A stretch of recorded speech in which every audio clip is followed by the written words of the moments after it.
Territoire du Montana, août 1883. Jack McCann se tenait au bord de la rivière Yellowstone, fixant la bourse en cuir dans sa main. 4 $ et 17 cents. C'était tout ce qu'il avait. C'était la somme totale de 7 années d'errance d'une ville sans nom à l'autre, d'un travail à l'autre, d'une aube vide à l'autre. La dernière fois qu'il avait eu une famille, c'était il y a 7 ans. Une double tombe à l'extérieur de Fort Laramie, dans le Wyoming. 2 noms gravés dans le bois que le vent avait probablement polis depuis le temps. Sarah McCann, Emma McCann, femme et fille. 5 ans quand la scarlatine l'a emportée. 28 ans quand elle a appris sa Sarah 3 jours plus tard. Jack n'avait pas prononcé ces noms à voix haute depuis. Il avait promis à Sarah de protéger Emma. Il l'avait promis le jour de sa naissance. Il l'avait promis chaque soir en l'abordant dans son lit. Il l'avait promis le matin où il était parti avec la patrouille de cavalerie. Cette patrouille qu'il avait tenue éloignée la semaine où la fièvre avait traversé Fort Laramie comme une traînée de poudre. Il avait brisé cette promesse. Et un homme qui ne tient pas parole n'est pas vraiment un homme. La rivière coulait sombre dans la lumière déclinante. La chaleur d'août pesait encore alors que le soleil descendait derrière les montagnes. Le cheval de Jack, une jument rouenne patiente nommée Copper, attendait derrière lui. Elle attendait, toujours. C'est tout ce que Jack faisait depuis 7 ans. Attendre quelque chose qu'il ne pouvait nommer. Attendre que la douleur cesse. Attendre de ressentir autre chose que ce vide douloureux installé en permanence dans sa poitrine. Il aurait dû continuer vers le sud, traverser le Wyoming, peut-être pousser jusqu'au Colorado. Le travail était rare à cette époque de l'été. Mais un homme qui ne mangeait pas beaucoup et ne demandait pas grand-chose pouvait toujours trouver quelque chose. Nettoyer les écuries, couper du bois, n'importe quoi qui ne nécessitait pas de parler, de penser ou de se souvenir. Le cri brisa le calme du soir comme du verre. Aigu, désespéré, une voix d'enfant. « Monsieur, à l'aide! Ils vont tuer ma maman! » Les mains de Jack se figèrent. La bourse glissa de ses doigts, les pièces s'éparpillant dans sa poussière. Son cœur s'arrêta, puis cogna contre ses côtes si fort que cela fit mal. C'était la voix d'Emma. Non, non, ce n'était pas elle. Emma était morte, morte depuis 7 ans, enterrée dans la terre du Wyoming sous une croix en bois que Jack avait sculptée lui-même. Mais ses jambes bougeaient déjà, courant, ses bottes martelant la terre dure. Il s'écrasa à travers les broussailles le long de la rive. Copper hennit derrière lui, surprise, mais Jack ne s'arrêta pas, ne pouvait pas s'arrêter. La voix retentit à nouveau, plus proche maintenant. « S'il vous plaît, quelqu'un, elle est gravement blessée. » Jack déboucha à travers un bosquet de peupliers dans une petite clairière. Les derniers rayons du soleil coupaient à travers les branches, peignant tout en or et en ombre.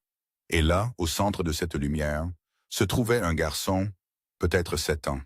Visage mince et strié de terre, portant un pantalon 2 tailles trop grand, tenu par une corde. Pas de chaussures. Ses pieds étaient coupés et saignaient d'avoir couru sur les rochers et les épines. Mais ce furent ses yeux qui stoppèrent net Jack. La terreur. Une pure terreur animale. Le genre qu'un enfant ne devrait pas connaître. Le garçon vit Jack et tout son corps se tendit vers l'avant. « Monsieur, s'il vous plaît », les mots sortirent en cascade. « Ma maman, elle est blessée. Ils lui ont fait très mal et elle ne peut pas marcher. Je ne sais pas quoi faire et j'ai couru et couru, mais personne n'est venu et s'il vous plaît, monsieur, s'il vous plaît. » La gorge de Jack se serra.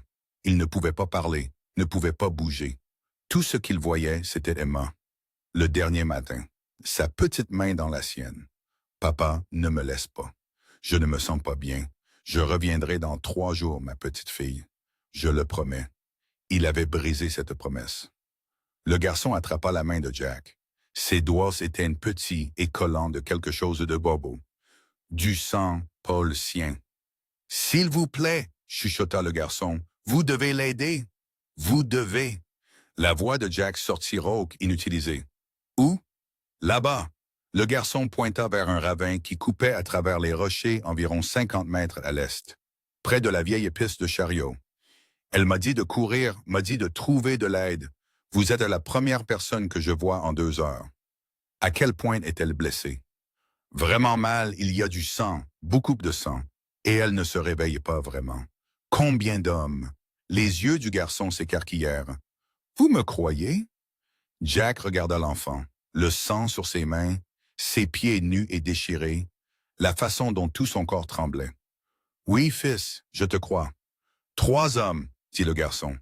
Des grands hommes. L'un d'eux l'a frappé. Il a continué à la frapper. Maman s'est défendue, mais il était trop fort. Et puis ils sont partis et elle laisse tomber. Je n'ai pas pu la relever. Et j'ai peur, monsieur. J'ai vraiment peur. Comment t'appelles-tu? Cole, Collier Little Bishop. D'accord, Cole Bishop. La main de Jack se déplaça vers le revolver Colt à sa hanche, vérifiant le chargement sans réfléchir. Son entraînement de cavalerie, enfoui mais pas oublié, refit de surface. Tu vas me montrer où elle est, et ensuite tu feras exactement ce que je dis. Compris? Oui, monsieur. Ils avancèrent à travers les broussailles. Jack gardait une main sur l'épaule de Cole, et en partie pour le guider, et en partie pour empêcher le garçon de courir devant. Le ravin s'ouvrit devant eux, une entaille dans la terre. Au fond, à peine visible dans les ombres grandissantes, se trouvait une femme. Elle gisait contre la rive opposée, à moitié appuyée contre un rocher. Sa robe était déchirée, des taches sombres s'étendaient sur le tissu. Un bras pendait à un angle qui retourna l'estomac de Jack. Son visage était enflé, des ecchymoses violettes fleurissaient sur sa mâchoire et sa joue. Le sang collait ses cheveux noirs, mais elle respirait. Jack pouvait voir sa poitrine se soulever et s'abaisser en mouvements superficiels et laborieux. « Reste ici, dit-il à Cole. Mais reste ici. » Jack glissa le long de la rivée, des pierres lâches dévalant devant lui. Il s'agenouilla près de la femme, ses doigts cherchant son cou pour trouver le pouls.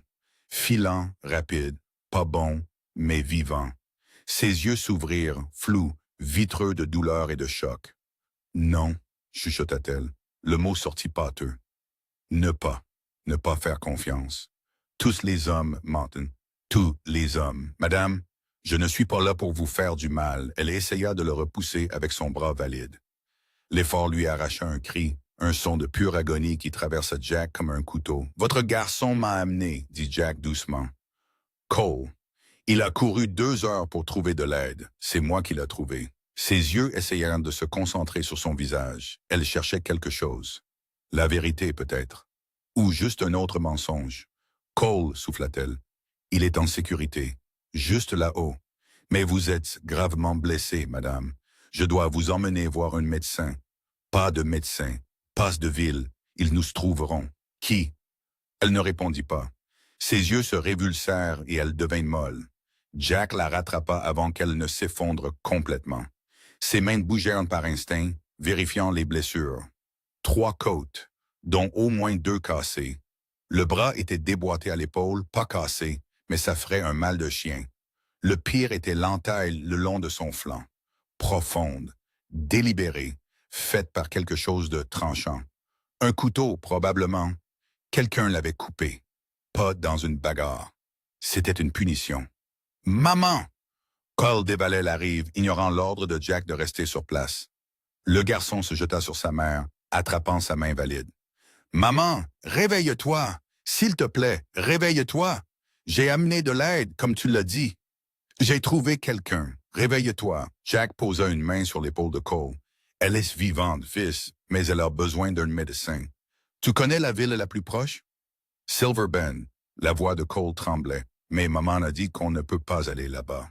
Elle a dit que les hommes qui lui ont fait du mal viennent de là-bas. C'est à quelle distance? 5 miles, peut-être 6. Jack regarda la femme. Anna, il avait entendu Cole l'appeler plus tôt. Anna Bishop. Elle ne passerait pas la nuit ici. L'infection s'installerait.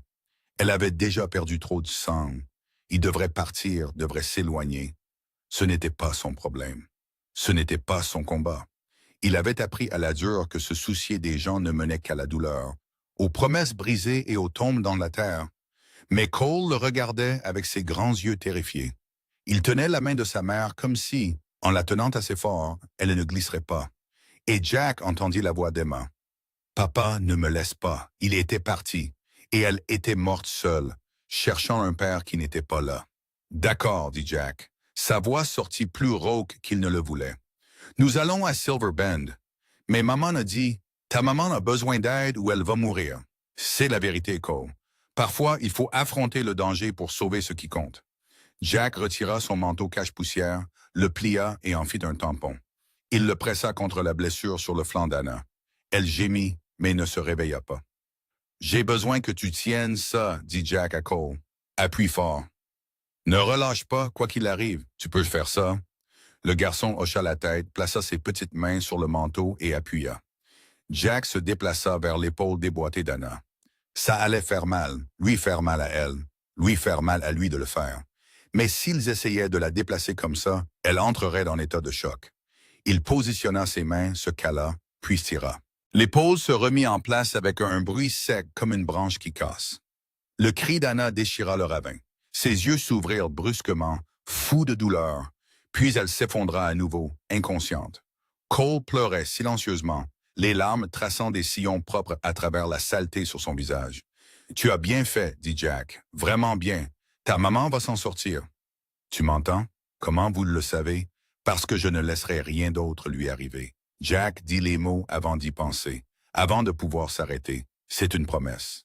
Cole le regarda vraiment, scrutant le visage de Jack de la même façon que sa mère l'avait fait.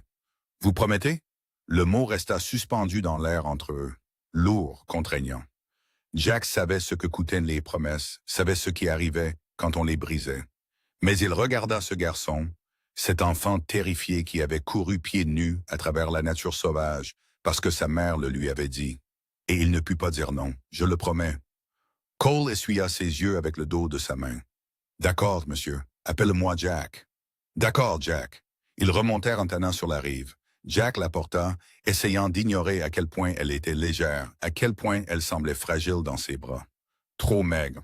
Le genre de maigreur qui vient quand on travaille trop dur et qu'on mange en dernier. Copper attendait toujours là où Jack l'avait laissé, patiente comme toujours. Jack fabriqua une écharpe avec son sac de couchage, l'installa en travers de la selle. Pas confortable, mais ça maintiendrait Anna stable. Cole, tu vas monter derrière elle. Tiens-toi bien. Si elle commence à glisser, tu cries. Et vous? Je marche. C'est une longue marche. J'ai marché plus de loin. Ils partirent vers le sud alors que la dernière lumière quittait le ciel. Jack menait Copper par les rênes, une main sur la jambe d'Anna pour la garder stable. Cole était assis derrière sa mère, les bras enroulés autour de sa taille, le visage pressé contre son dos. La nuit tomba lourde et chaude.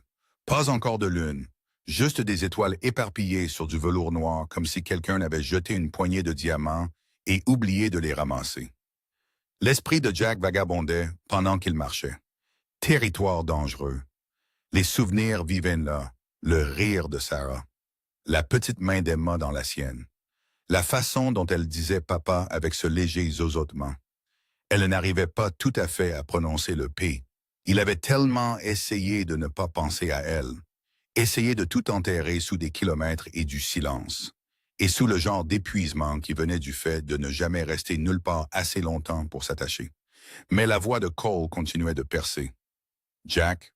Ouais, vous avez des enfants? » La question frappa comme un poing dans le ventre. Le pas de Jack faiblit, se reprit. « J'ai eu une fille, autrefois.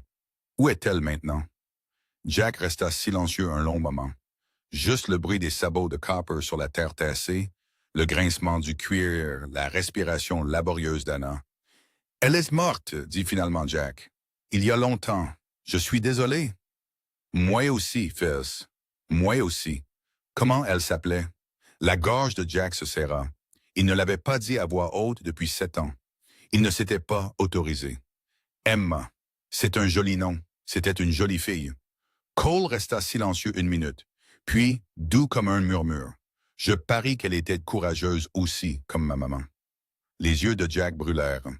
Il cligna fort contre la pression soudaine. Ouais, dit-il, je parie qu'elle l'était. Ils continuèrent à marcher dans l'obscurité. Les kilomètres s'étendaient derrière eux comme un ruban d'ombre. Jack gardait son rythme régulier, mécanique, un pied devant l'autre. C'est tout ce qu'avait été la vie pendant 7 ans. Continuer à avancer, ne pas s'arrêter, ne pas penser, ne pas ressentir. Mais ce soir était différent. Ce soir, il avait une destination, un but, quelque chose au-delà de simplement survivre jusqu'à demain. 1 heure passa, peut-être 2. Le temps semblait étrange, étiré. Anna se réveilla une fois, confuse et effrayée, essayant de se battre contre l'écharpe. Jack dut s'arrêter, la calmer d'une voix basse et régulière. « Vous êtes en sécurité, madame. Je vous emmène voir un médecin. Votre garçon est juste là. Il est en sécurité aussi. » « Cole, chuchota Anna. Sa main valide chercha derrière elle, trouva la sienne. « Je suis là, maman. J'ai trouvé de l'aide, juste comme tu l'as dit. »« Tu n'aurais pas dû, dit Anna. Ces mots se mélangeaient. Trop dangereux. Tu aurais dû courir. Je ne te quitte pas, maman. » Les yeux d'Anna trouvèrent ceux de Jack dans l'obscurité. « Qui êtes-vous? »« Juste un homme de passage, madame. »« Pourquoi nous aidez-vous? »« Parce que votre garçon me l'a demandé. »« Les hommes n'aident pas pour rien. » Sa voix contenait une pointe d'amertume qui racontait une histoire à elle seule. « Que voulez-vous? »« Rien, madame. J'essayais juste de tenir une promesse. » Anna le fixa, essayant de comprendre, essayant de concilier ses mots avec un monde qui lui avait appris qu'on ne pouvait pas faire confiance aux hommes. « Je ne vous ai rien demandé de promettre, » dit-elle finalement. « Non, madame, je l'ai promis à votre garçon. » Le visage d'Anna s'effondra. Juste un instant, la coquille dure se fissura et Jack vit la femme en dessous, effrayée, épuisée, s'accrochant à l'espoir du bout des ongles. Puis elle ferma les yeux et laissa l'obscurité la reprendre. Jack recommença à marcher. Copper suivit sans se plaindre. La jument était avec lui depuis 3 ans maintenant. Achetée à un éleveur du Colorado qui faisait faillite. Elle vieillissait, comme Jack. Tous deux usés par trop de kilomètres et pas assez de repos. Mais elle était fiable. Ne se plaignait jamais, ne demandait jamais plus que de l'eau, du grain et un mot gentil de temps en temps. Parfois, Jack pensait que Copper était la seule amie qui lui restait au monde. Les étoiles tournaient au-dessus de sa tête. Jack trouva l'étoile polaire par habitude. Vieil entraînement de cavalerie. Toujours connaître sa direction. Toujours connaître le chemin de la maison. Sauf qu'il n'avait pas de maison. N'en avait pas eu depuis Fort Laramie. Depuis le jour où il était revenu de patrouille pour trouver le chirurgien du poste qui l'attendait. Avec ce genre de visage qui vous disait tout avant même d'ouvrir la bouche. Votre femme, Monsieur McCann, et votre fille. Je suis désolé. Nous avons fait tout ce que nous pouvions. Jack était resté là dans la chaleur de l'été, la poussière de la chevauchée couvrant encore son uniforme. Et il avait senti tout son monde s'effondrer en un seul point de douleur insupportable. Pourquoi personne ne m'a envoyé chercher? Nous l'avons fait, monsieur. 3 fois. Mais votre unité était engagée avec des hostiles. Les messages ne sont jamais passés. Combien de temps? Elles sont parties il y a 2 jours. Ensemble. Votre femme a tenu Emma tout le temps. Je m'en suis assuré. Assuré qu'Emma n'était pas seule. Mais elle était seule, parce que son père était à 90 kilomètres de là, chassant des ombres dans les Badlands. Pendant que sa petite fille brûlait de fièvre, il l'appelait.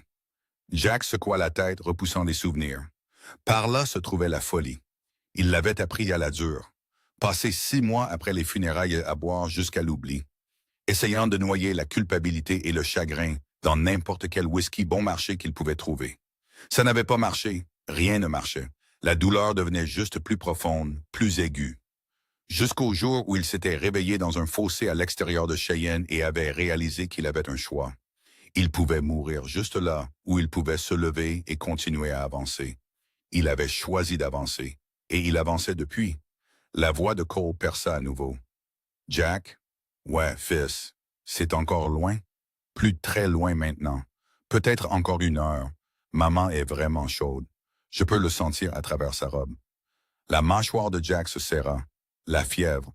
Il savait qu'elle viendrait. La question était de savoir à quel point cela deviendrait grave avant qu'il n'atteigne le médecin. « Continue juste à lui parler, » dit Jack. « Fais-lui savoir que tu es là. Parfois ça aide. » Cole se pencha en avant, sa bouche près de l'oreille de sa mère. « Je suis là, maman. On est presque à la ville. Tu vas t'en sortir, Jack l'a promis. » Jack sentit le poids de ses mots se poser sur ses épaules comme une chose physique. Le garçon croyait en lui faisait confiance, mettait sa foi dans la promesse d'un étranger. « Ne me laisse pas briser celle-là, » pensa Jack. « S'il te plaît, mon Dieu, si tu écoutes, ne me laisse pas briser celle-là. » Les kilomètres passèrent. Les jambes de Jack lui faisaient mal. Ses bottes avaient causé des ampoules qui perçaient et saignaient, et il continuait de marcher. La douleur n'était rien. Il avait appris à vivre avec la douleur.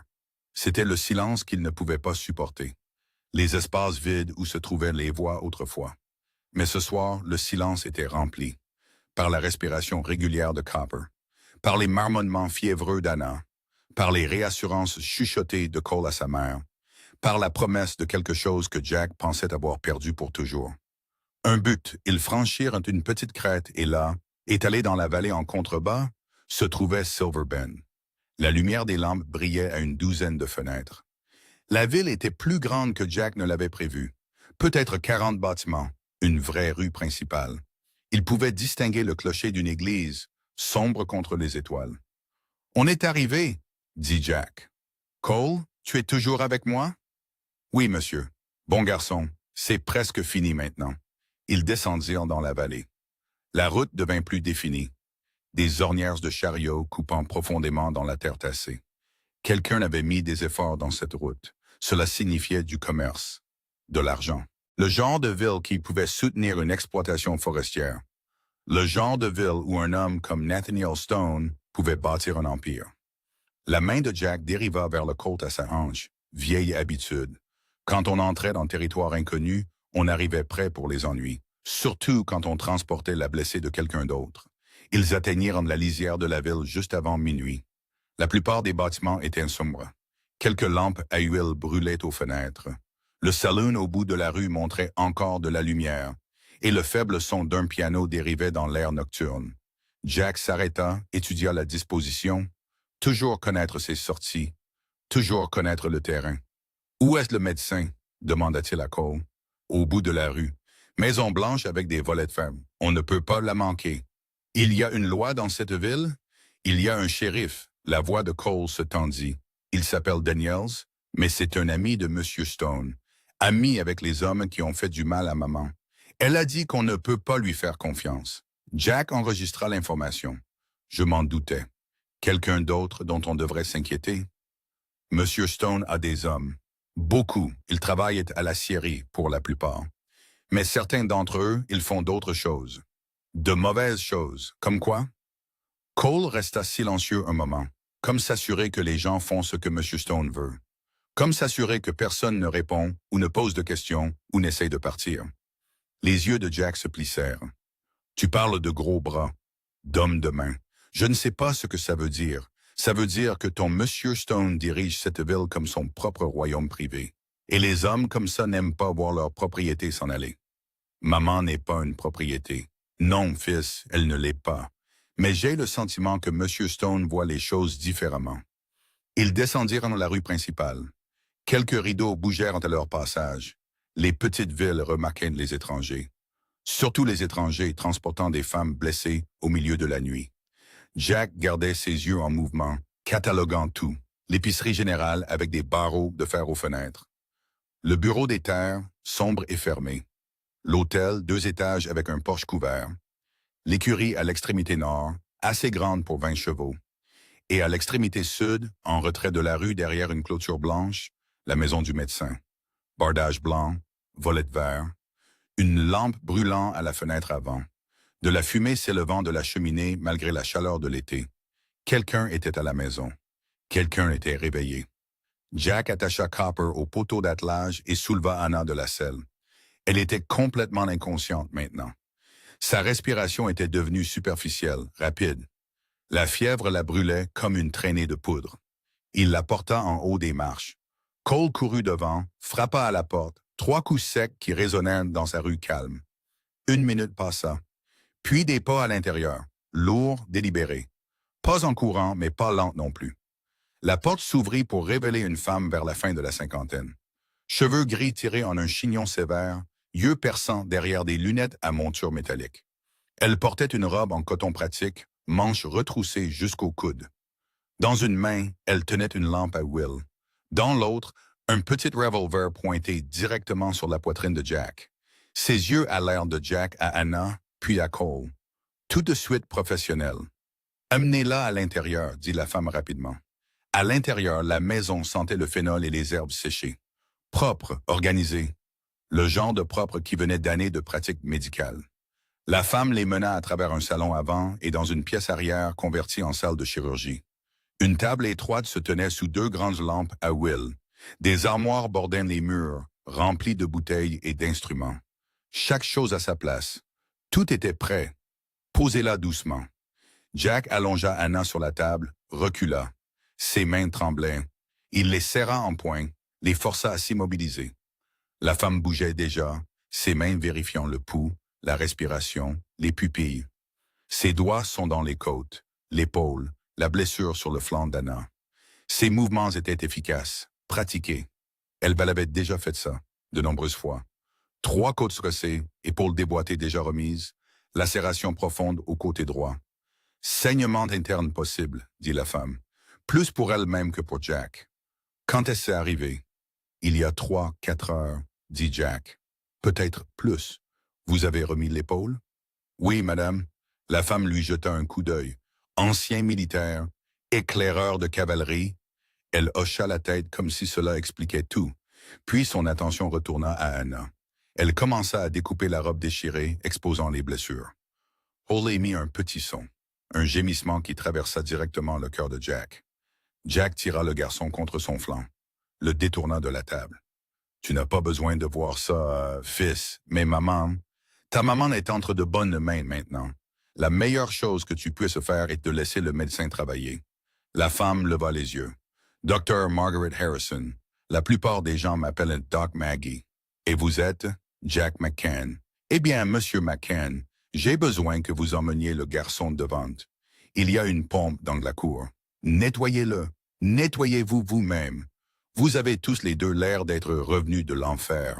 Va-t-elle vivre? » Le visage de Doc Maggie était illisible, professionnel, mais Jack vit quelque chose vaciller dans ses yeux. Incertitude, inquiétude. « Je ferai tout ce que je peux, » dit-elle, mais elle a perdu beaucoup de sang. La blessure est infectée. La fièvre s'est déjà installée. Les prochaines heures nous le diront. Jack hocha la tête. Il comprenait. Il avait déjà entendu des médecins dire des choses similaires. À propos de Sarah, à propos d'Emma. « Viens, Cole, » dit-il doucement. « Mais je veux rester avec maman. Ta maman a besoin que le médecin travaille. On ne ferait que gêner. On sera juste dehors. Je le promets. » Il y avait encore ce mot. Promesse. Il semblait suivre Jack comme une ombre. Cole le regarda, ses grands yeux confiants. Puis il hocha la tête et laissa Jack le conduire dehors. La cour derrière la maison était petite mais bien entretenue. Un potager le long d'un côté, un poulailler de l'autre. Et au centre, une pompe à enfant avec un seau en bois suspendu au bec. Jack actionna la poignée. Il fallut quelques pompages pour l'amorcer, mais ensuite de l'eau froide et claire jaillit. Il remplit le seau, le posa. « Viens ici, fils !» Cole s'approcha lentement. Tout son corps tremblait, le choc, probablement. L'adrénaline qui retombait, la réalité de ce qui s'était passé qui s'installait. Jack s'agenouilla, regarda les pieds du garçon. Ils étaient dans un sale état. Coupés, meurtris, enflés. Certaines coupures étaient profondes. Elles avaient besoin d'être nettoyées ou elles pourraient s'infecter, tout comme la blessure de sa mère. « Ça va piquer, » dit Jack. « Mais on doit les nettoyer, tu comprends? »« Oui, monsieur. Tu es un garçon courageux, Cole Bishop. Je ne me sens pas courageux. C'est comme ça que tu sais que tu l'es. Être courageux, ce n'est pas ne pas avoir peur. C'est avoir peur et faire ce qu'il faut faire quand même. » Jack prit de l'eau dans ses mains, la versa doucement sur les pieds de Cole. Le garçon tressaillit, mais ne se recula pas. Il resta juste là, dents serrées. Pendant que Jack lavait le sang et la saleté, l'eau dans le seau devint rose puis rouge. Jack la vida, le remplit à nouveau. Recommença. « Parle-moi de ton papa, » dit Jack. Il s'était dit que parler pourrait aider, pourrait détourner l'esprit de Cole de la douleur et de la peur. La voix de Cole était petite. Que voulez-vous savoir? Quel genre d'homme était-il? Bon. Cole le dit sans hésitation. Vraiment bon. Il ne criait jamais, ne frappait jamais. Même quand je faisais quelque chose de mal, il me parlait juste. Il m'expliquait pourquoi c'était mal et m'aidait à faire mieux. Ça a l'air d'être un père formidable. C'était le meilleur. La voix de Cole se brisa. Il m'emmenait à la scierie le samedi, me laissait le regarder travailler. Il pouvait faire n'importe quoi avec du bois. Des tables, des chaises, des armoires. Il a fait une boîte à musique pour l'anniversaire de maman. Il a sculpté des fleurs partout dessus. Elle jouait une chanson. Je ne me souviens pas du nom. Qu'est-il arrivé à la boîte? Monsieur Stone l'a prise. Il a tout pris quand on est allé travailler à la scierie. Il a dit qu'on n'avait pas besoin d'affaires personnelles. Il a dit que la scierie fournirait ce dont on avait besoin. La mâchoire de Jack se serra. Il continua de laver les pieds de Cole, garda sa voix calme. Ta maman a dit que la mort de ton papa n'était pas un accident. Cole hocha la tête. Un câble a cassé. Papa était sur une plateforme, il déplaçait du bois. Le câble a claqué et il est tombé. 20 pieds. Il s'est brisé le cou. Je suis désolé, fils. Maman a dit que le câble avait été coupé.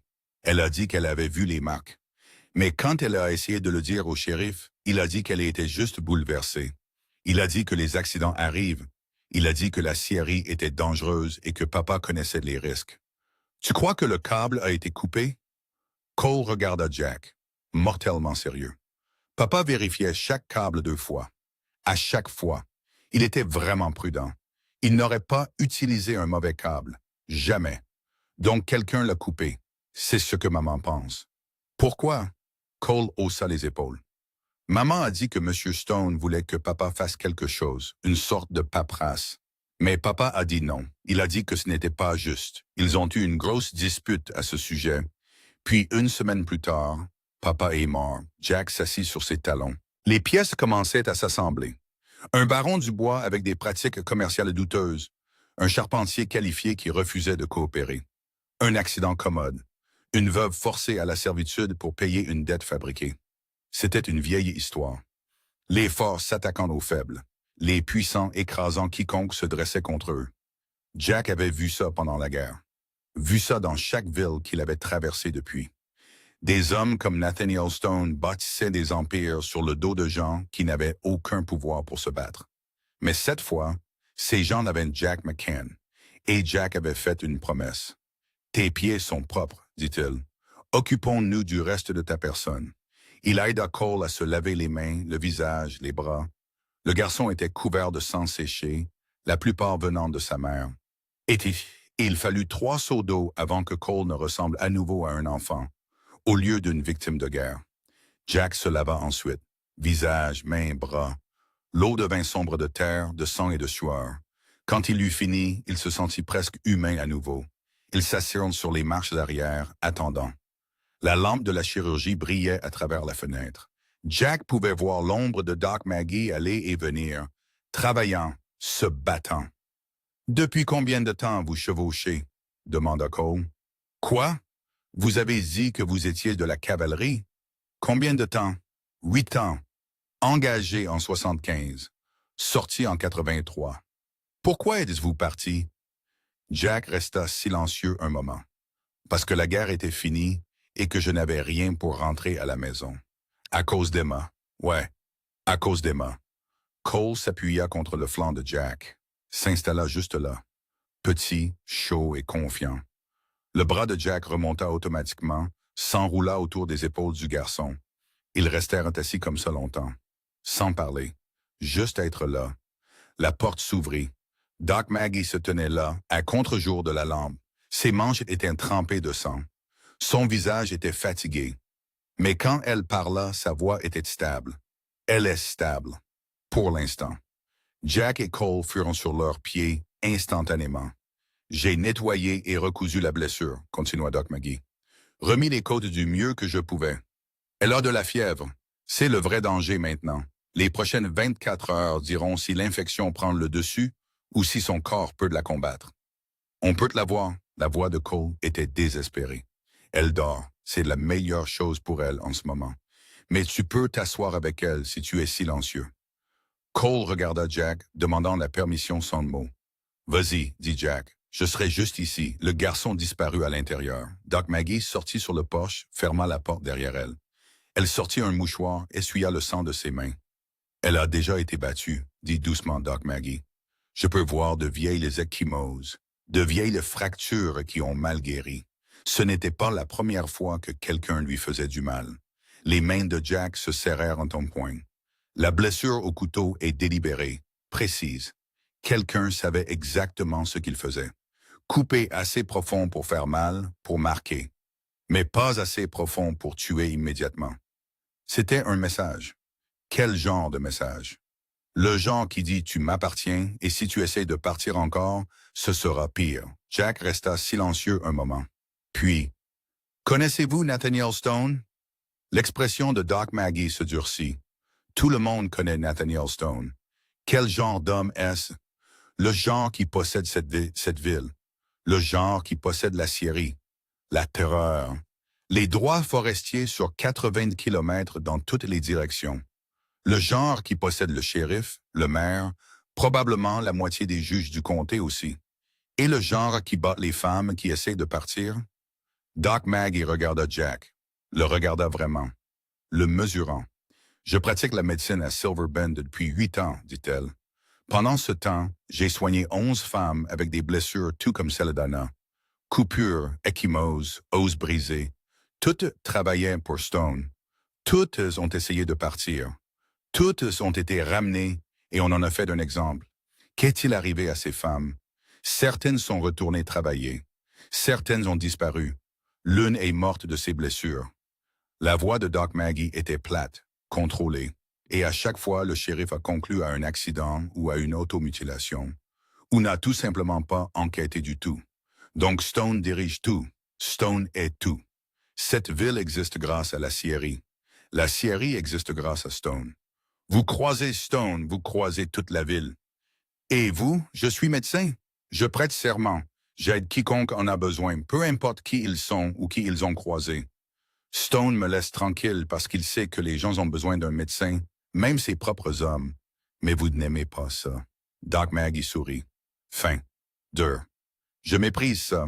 J'écris des lettres au gouverneur territorial depuis 5 ans, aux marshals américains, à quiconque pourrait écouter. Rien n'en sort jamais. Stone est trop puissant, trop connecté. Et si quelqu'un lui tenait tête, alors ce quelqu'un finirait dans la terre. Doc Maggie regarda Jack. Est-ce que ce quelqu'un est vous, Monsieur McCann? Jack pensa à Cole, à la promesse qu'il avait faite, à cette année passée à fuir tout ce qui comptait. Je ne sais pas encore, dit-il honnêtement, mais j'ai fait une promesse à ce garçon, et j'ai l'intention de la tenir. Une promesse de faire quoi? Garder sa maman en sécurité. Doc Maggie l'étudia un long moment. Vous savez ce que vous entreprenez? Non, madame, je ne sais pas. Mais j'imagine que je vais le découvrir. Stone viendra. Peut-être pas ce soir, mais bientôt. Il voudra récupérer Anna. Et il voudra s'assurer que tout le monde sait ce qui arrive aux gens qui le volent. Qu'ils viennent. Vous êtes un seul homme. J'ai déjà été un seul homme. Contre combien? Jack haussa les épaules. Plus d'un. Moins qu'une armée. Ce n'est pas vraiment une réponse. C'est la seule que j'ai. Doc Maggie sourit presque. Vous me rappelez quelqu'un? Qui? Mon mari. Il a tenu tête à Stone une fois. Pour un litige foncier. Stone réclamait des droits sur l'eau qui ne lui appartenaient pas.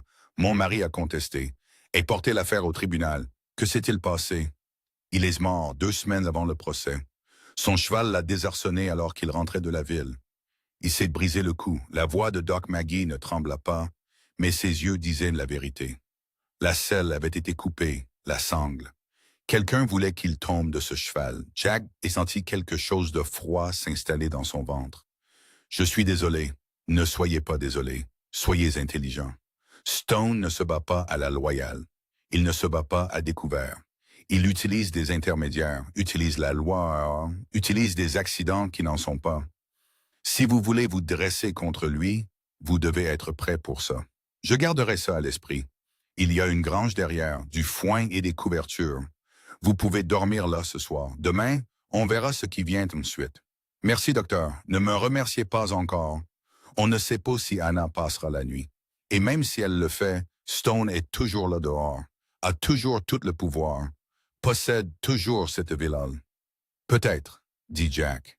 Mais il ne me possède pas. Il entra pour vérifier Cole. Le garçon était assis à côté du lit de sa mère, tenant sa main.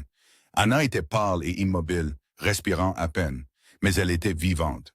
Jack se tenait dans l'embrasure de la porte, regardant. Et pour la première fois en 7 ans, il ressentit autre chose que le vide. Il ressentit un but. Jack se réveilla au chant des coqs et à l'odeur du café. Pendant un moment, désorienté dans la lumière grise de l'aube filtrant à travers les lattes de la grange, il ne se souvint pas où il était. Puis tout revint en un éclair. Anna, Cole, la promesse. Il s'assit, du foin tombant de ses vêtements. Son corps lui faisait mal d'avoir dormi sur le sol, mais ce n'était rien de nouveau. 7 ans d'errance lui avaient appris à dormir n'importe où. Le Colt était toujours dans sa main, juste là où il l'avait gardé toute la nuit. Vieilles habitudes. Il se leva, se brossa et marcha vers la porte de la grange. Le soleil passait juste la crête des montagnes à l'est, peignant le ciel de nuances de rose et d'or. Silver Bend semblait différente à la lumière du jour. Plus petite, plus vulnérable. Une collection de bâtiments en bois blottis ensemble contre la vaste nature sauvage du Montana. La porte arrière de la maison de Doc Maggie s'ouvrit. Elle sortit, portant toujours la même robe tachée de sang de la veille. Son visage était tiré, épuisé. Mais elle souriait. Elle a passé la nuit, appela Doc Maggie. La fièvre est tombée il y a environ 1 heure. Jack sentit quelque chose se relâcher dans sa poitrine. Du soulagement, pur et simple. Merci, dit-il. Ne me remerciez pas. Remerciez-la. Elle est plus coriace qu'elle en a l'air. Je peux la voir. Donnez-lui encore 1 heure. Elle a besoin de repos, mais le garçon a demandé après vous. Jack trouva Cole dans la cuisine, assis à une petite table avec une assiette d'œufs et de pain devant lui. Le garçon leva les yeux quand Jack entra. Son visage était propre, ses cheveux peignés. Quelqu'un lui avait trouvé des vêtements propres, une chemise trop grande et un pantalon roulé aux ourlets. « Maman va bien, » dit Cole. Les mots sortirent d'un coup, comme s'il les avait retenus toute la nuit. Doc Maggie l'a dit. « C'est une très bonne nouvelle, fils. » Elle s'est réveillée il y a un petit moment, a demandé après moi, a dit mon nom. « Qu'est-ce que tu lui as dit? » Je lui ai dit que j'étais là. Je lui ai dit que vous aviez tenu votre promesse. Jack s'assit en face de Cole. Le garçon poussa l'assiette vers lui. Doc Maggie en a fait plus. Elle a dit que vous n'aviez probablement pas mangé hier. Jack n'avait pas mangé. Il avait été trop concentré à amener Anna en ville. Mais maintenant, en regardant la nourriture, son estomac se contracta de faim. Il prit un morceau de pain, mangea lentement. Cole le regardait, ses yeux sérieux scrutant le visage de Jack. « Vous allez partir? » demanda le garçon doucement. « Maintenant que maman va bien? » La question resta suspendue dans l'air. Jack s'était posé la même chose toute la nuit. Le choix intelligent était de partir, de monter sur Copper et de chevaucher vers le sud avant que Nathaniel Stone ne se montre. Avant que cela ne devienne son combat. Mais il avait fait une promesse. « Pas encore, » dit Jack. « Pas tant que je ne saurai pas que ta maman est en sécurité. Monsieur Stone va venir. J'imagine qu'il le fera. Qu'est-ce que vous allez faire? » Jack regarda le garçon. 7 ans, posant déjà les questions difficiles, comprenant déjà que le monde était un endroit dangereux où les mauvais hommes faisaient de mauvaises choses et où la plupart des gens regardaient simplement ailleurs. « Je vais m'assurer qu'ils ne vous prennent ni toi ni ta maman, » dit Jack. « C'est ce que je vais faire. » « Comment? Je n'ai pas encore trouvé cette partie. » Cole hocha la tête comme si cela avait du sens, comme si avoir un plan n'était pas aussi important que d'avoir quelqu'un qui se souciait assez pour essayer. Ils finirent le petit déjeuner en silence. Puis Doc Maggie entra et dit qu'Anna était réveillée et demandait après eux deux. Jack suivit Cole dans le couloir jusqu'à la chirurgie. Anna était allongée sur la table, maintenant couverte de draps propres. Son visage était encore meurtri, encore enflé. Mais ses yeux étaient clairs, alertes. Quand elle vit Cole, elle essaya de s'asseoir.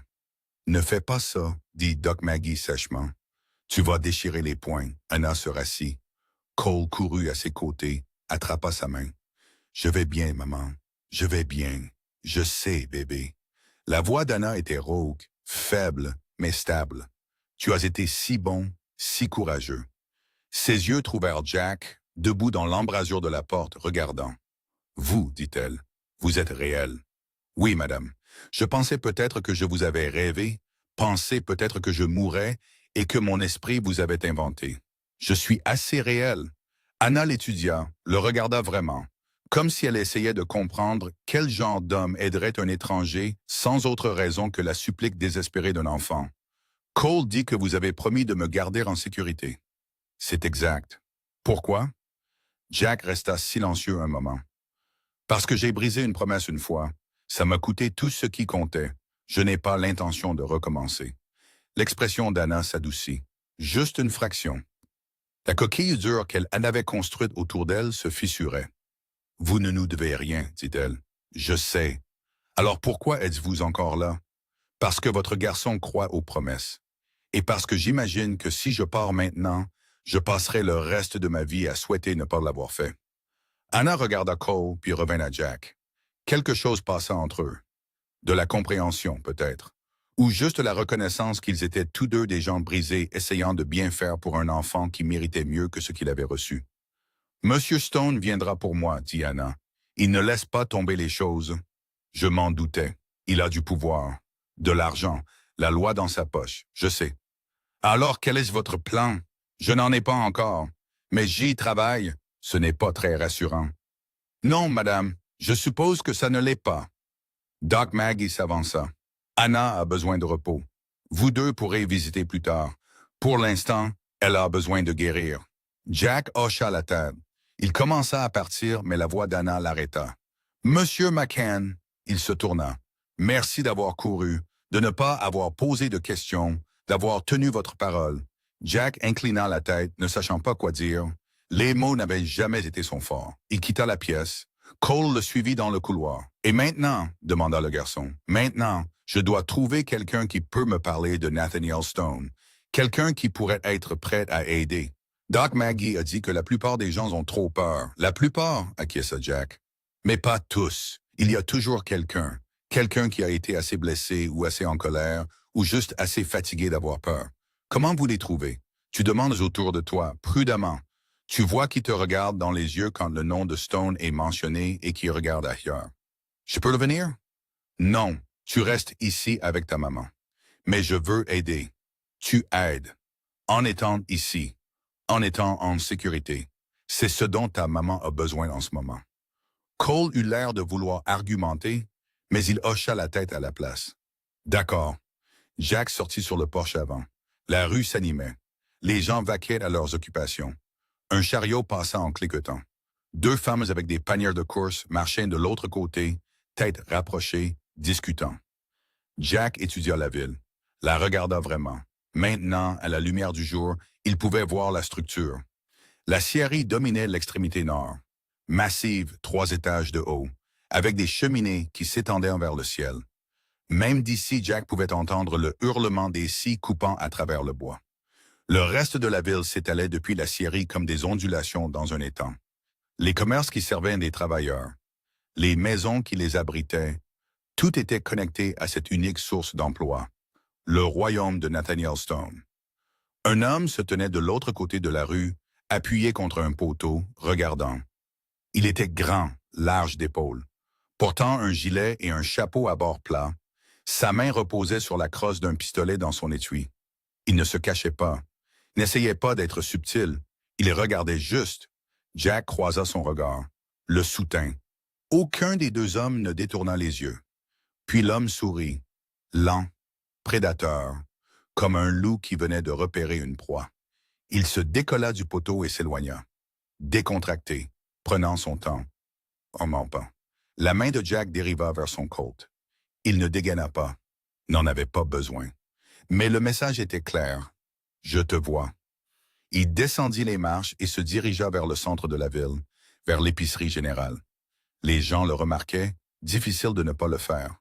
Un étranger dans une petite ville attirait toujours l'attention. Mais ces gens faisaient plus que remarquer. Ils fixaient, chuchotaient, la nouvelle s'était répandue. L'épicerie générale était un long bâtiment avec un porche couvert et des barils de fournitures empilés devant. Jack poussa la porte, une cloche tinta au-dessus de sa tête. L'intérieur était sombre, frais, sentant la farine, le tabac et le cuir. Des étagères bordaient les murs, remplies de tout ce dont une ville frontière pouvait avoir besoin. Produits secs, outils, tissus, munitions. Derrière le comptoir se tenait un homme dans la quarantaine, mince, dégarni, lunettes à monture métallique perchées sur le nez. Il leva les yeux quand Jack entra et tout son corps s'immobilisa. « Je peux vous aider? » demanda l'homme. Sa voix était soigneusement neutre. « J'ai besoin de fournitures, » dit Jack. « Munitions, calibre 45, et des bandages si vous en avez. » L'homme ne bougea pas, fixa juste Jack comme s'il essayait de résoudre une énigme. « Vous êtes celui qui a amené Anna Bishop chez Doc Maggie. La nouvelle voyage vite. Petite ville, les gens parlent. L'homme fait une pause. Je suis Henry Webb, Jack McCann. Henry hocha lentement la tête. Ce que vous avez fait la nuit dernière, aider Anna. Ça demandait du crâne ou de la stupidité. Je n'ai pas décidé lequel. Peut-être les deux. Henry sourit presque. Peut-être. Il passa derrière le comptoir, commença à rassembler des munitions d'un tiroir. Vous savez dans quoi vous mettez les pieds, Monsieur McCann? Je commence à savoir. Stone ne va pas laisser passer ça, Tom. Anna travaillait pour lui. Pour lui, elle est sa propriété tant que la dette n'est pas payée. La dette est fausse, dit Jack. Le garçon me l'a dit. Les mains de Henry s'arrêtèrent. Il leva les yeux, vifs, intéressés. Qu'est-ce que le garçon vous a dit d'autre? Que Stone a falsifié des papiers. A fait croire que le mari d'Anna devait de l'argent qu'il n'avait jamais emprunté. Qu'après la mort de Thomas, Stone a utilisé ses papiers pour forcer Anna à la servitude.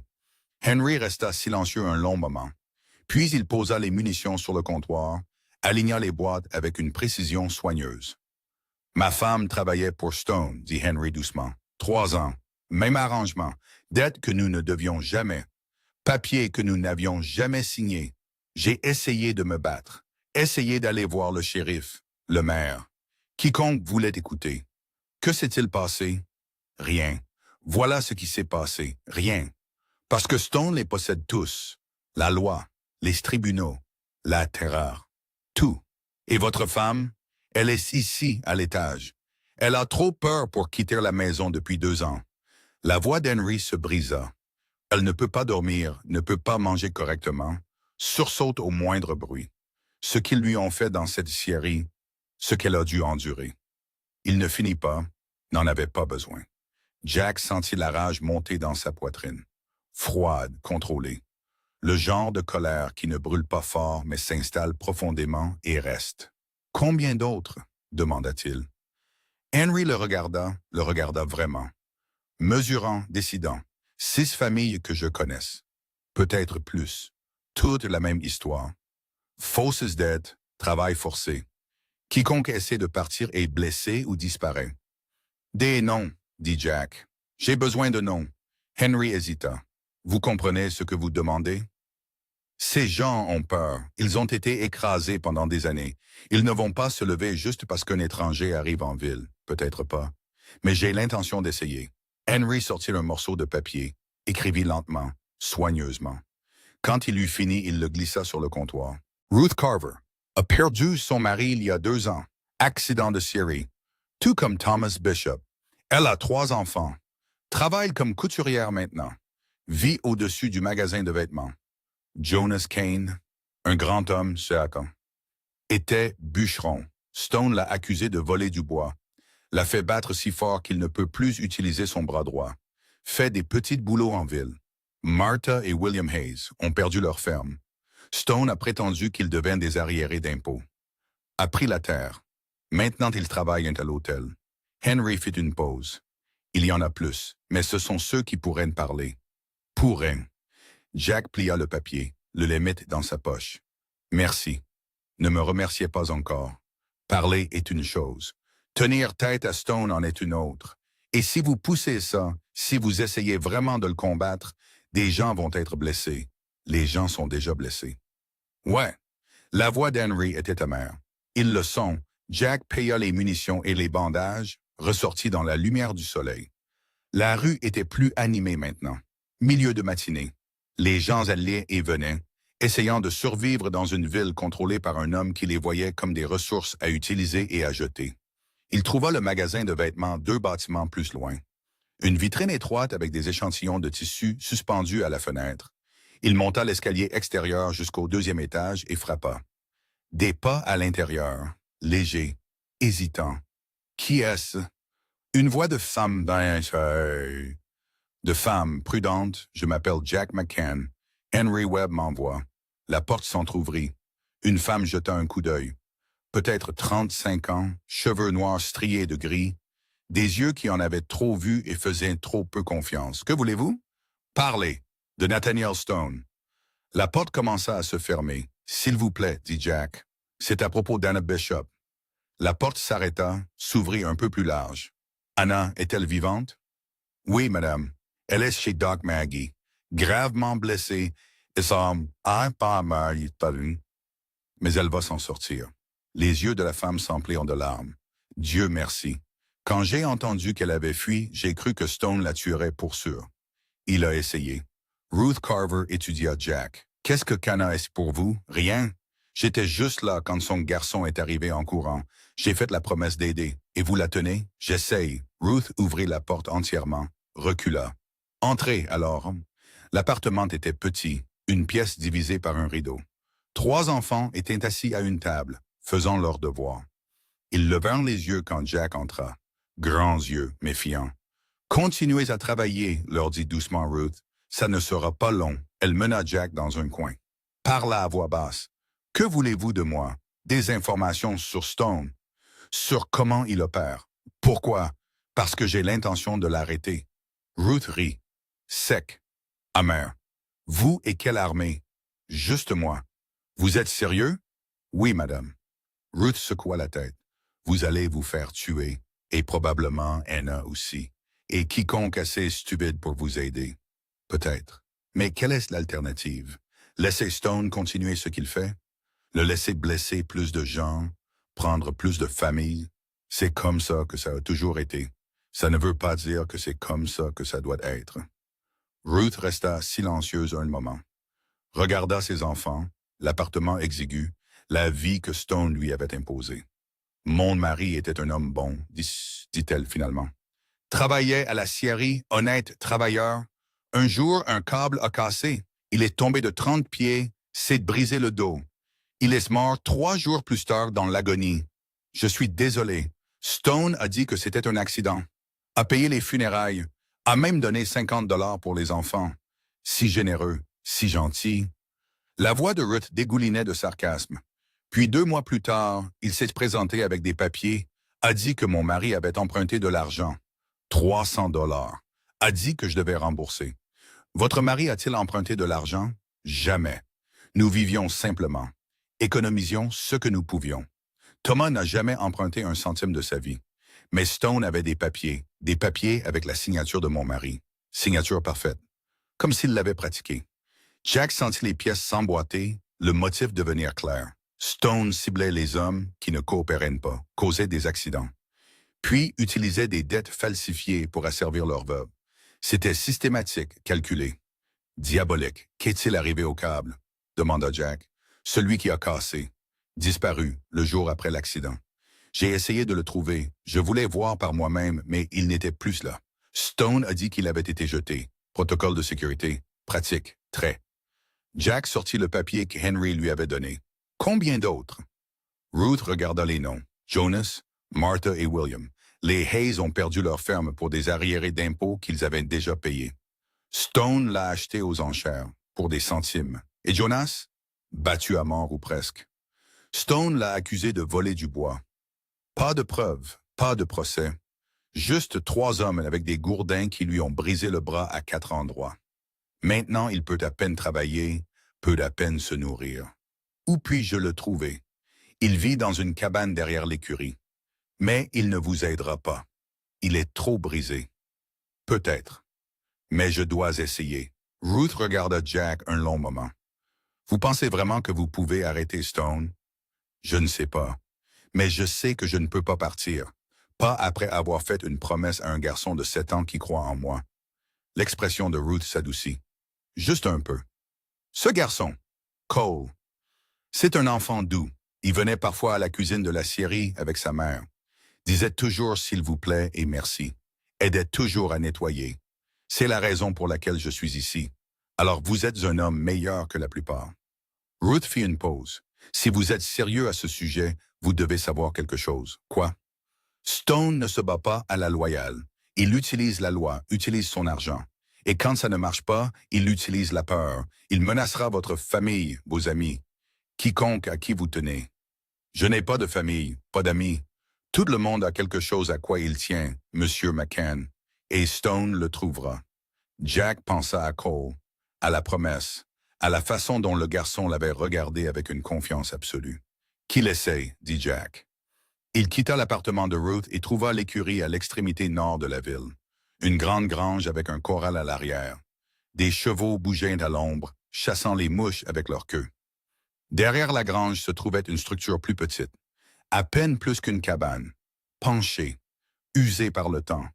Une fenêtre couverte de papier huilé. Jack frappa. Pas de réponse. Il frappa à nouveau, plus fort. Partez. La voix venait de l'intérieur, profonde, rauque, brisée. J'ai besoin de vous parler, dit Jack. Pas besoin de parler à personne. C'est à propos de Nathaniel Stone. Silence. Puis des pas, lourds, irréguliers. La porte s'ouvrit. Un homme remplit le cadre. Presque 2 mètres. Des épaules comme un bœuf.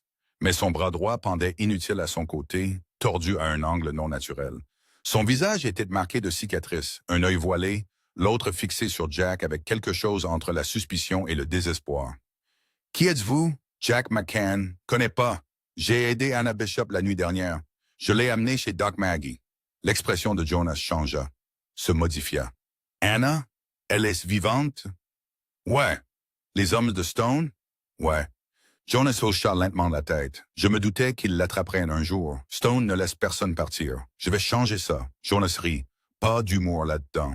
Juste de l'amertume. Vous et quelle armée? C'est la 2e fois aujourd'hui que quelqu'un me demande ça. Parce que c'est une bonne question. Stone a 20 hommes. Peut-être plus. Tous loyaux, tous prêts à faire tout ce qu'il dit. Vous êtes un seul homme. J'ai déjà été un seul homme. Contre 20. Contre pire. Jonas étudia Jack, cherchant quelque chose. De la force peut-être. Ou de la folie. « Pourquoi ça vous intéresse? » demanda Jonas. « Anna n'est rien pour vous. J'ai fait une promesse à son garçon. » « Une promesse. Ouais. » Jonas secoua la tête. « Les promesses ne veulent rien dire ici. La seule chose qui compte, c'est le pouvoir. Et Stone a tout le pouvoir. Peut-être. Mais j'ai l'intention d'essayer quand même. Vous mourrez en essayant. Probablement. Mais au moins je mourrai debout. » Jack fit une pause. « Et vous? Vous allez passer le reste de votre vie à vous cacher dans cette cabane? Ou vous allez vous lever aussi? » La main valide de Jonas se serra en poing. « Vous ne savez rien de moi. Je sais que Stone vous a brisé votre bras, brisé votre esprit. Et je sais que chaque jour vous vous réveillez en souhaitant avoir riposté plus fort. » La mâchoire de Jonas travailla. Son œil brûlait de quelque chose. Rage, honte, les deux. « J'ai riposté, » dit-il doucement. « Combattu 3 d'entre eux. J'en ai mis un en terre avant qu'ils ne me mettent à terre. Puis ils ont brisé mon bras, l'ont brisé lentement. Se sont assurés que je ne travaillerai plus jamais. Se sont assurés que je serais un avertissement pour quiconque penserait à se dresser contre Stone. » Jack regarda l'homme. Vit au-delà des cicatrices, au-delà du bras brisé. Vite ce qu'il avait été avant, un combattant, un homme qui avait tenu bon. « Vous en avez mis un en terre, » dit Jack. « Ça veut dire que vous avez plus de combativité en vous que la plupart. »« Avait. Temps passé. Le temps passé est juste une excuse. Vous respirez encore, vous êtes encore debout. Ça veut dire que vous pouvez encore vous battre. Avec un bras, j'ai vu des hommes se battre avec moins. » Jonas était silencieux, fixant Jack comme s'il essayait de décider si cet étranger était courageux ou juste fou. « C'est quoi votre plan? » demanda finalement Jonas. « Rassembler tous ceux que Stone a blessés. Les faire parler. Témoigner. Construire un dossier assez solide pour que même les juges achetés par Stone ne puissent l'ignorer. Et si ça ne marche pas, alors on s'assure que Stone comprenne que blesser les gens a des conséquences. Vous voulez dire le tuer? Je veux dire le faire répondre de ce qu'il a fait, d'une manière ou d'une autre. » Jonas recula, fit signe à Jack d'entrer. La cabane était spartiate. Un lit de camp, une table, un poêle, tout ce dont un homme avait besoin pour survivre, mais rien qui rendait la vie digne d'être vécue. Jonas s'assit lourdement sur le lit, son bras droit pendant l'inerte. « 6 familles, dit-il, que je connaisse. Peut-être plus, toutes avec la même histoire. Dettes qui n'existent pas, papiers qui sont falsifiés, gens piégés. Pouvez-vous les rassembler? Pourquoi m'écouteraient-ils? Je suis brisé. Un avertissement de ce qui arrive quand on riposte. Non. Vous êtes la preuve que riposter est possible.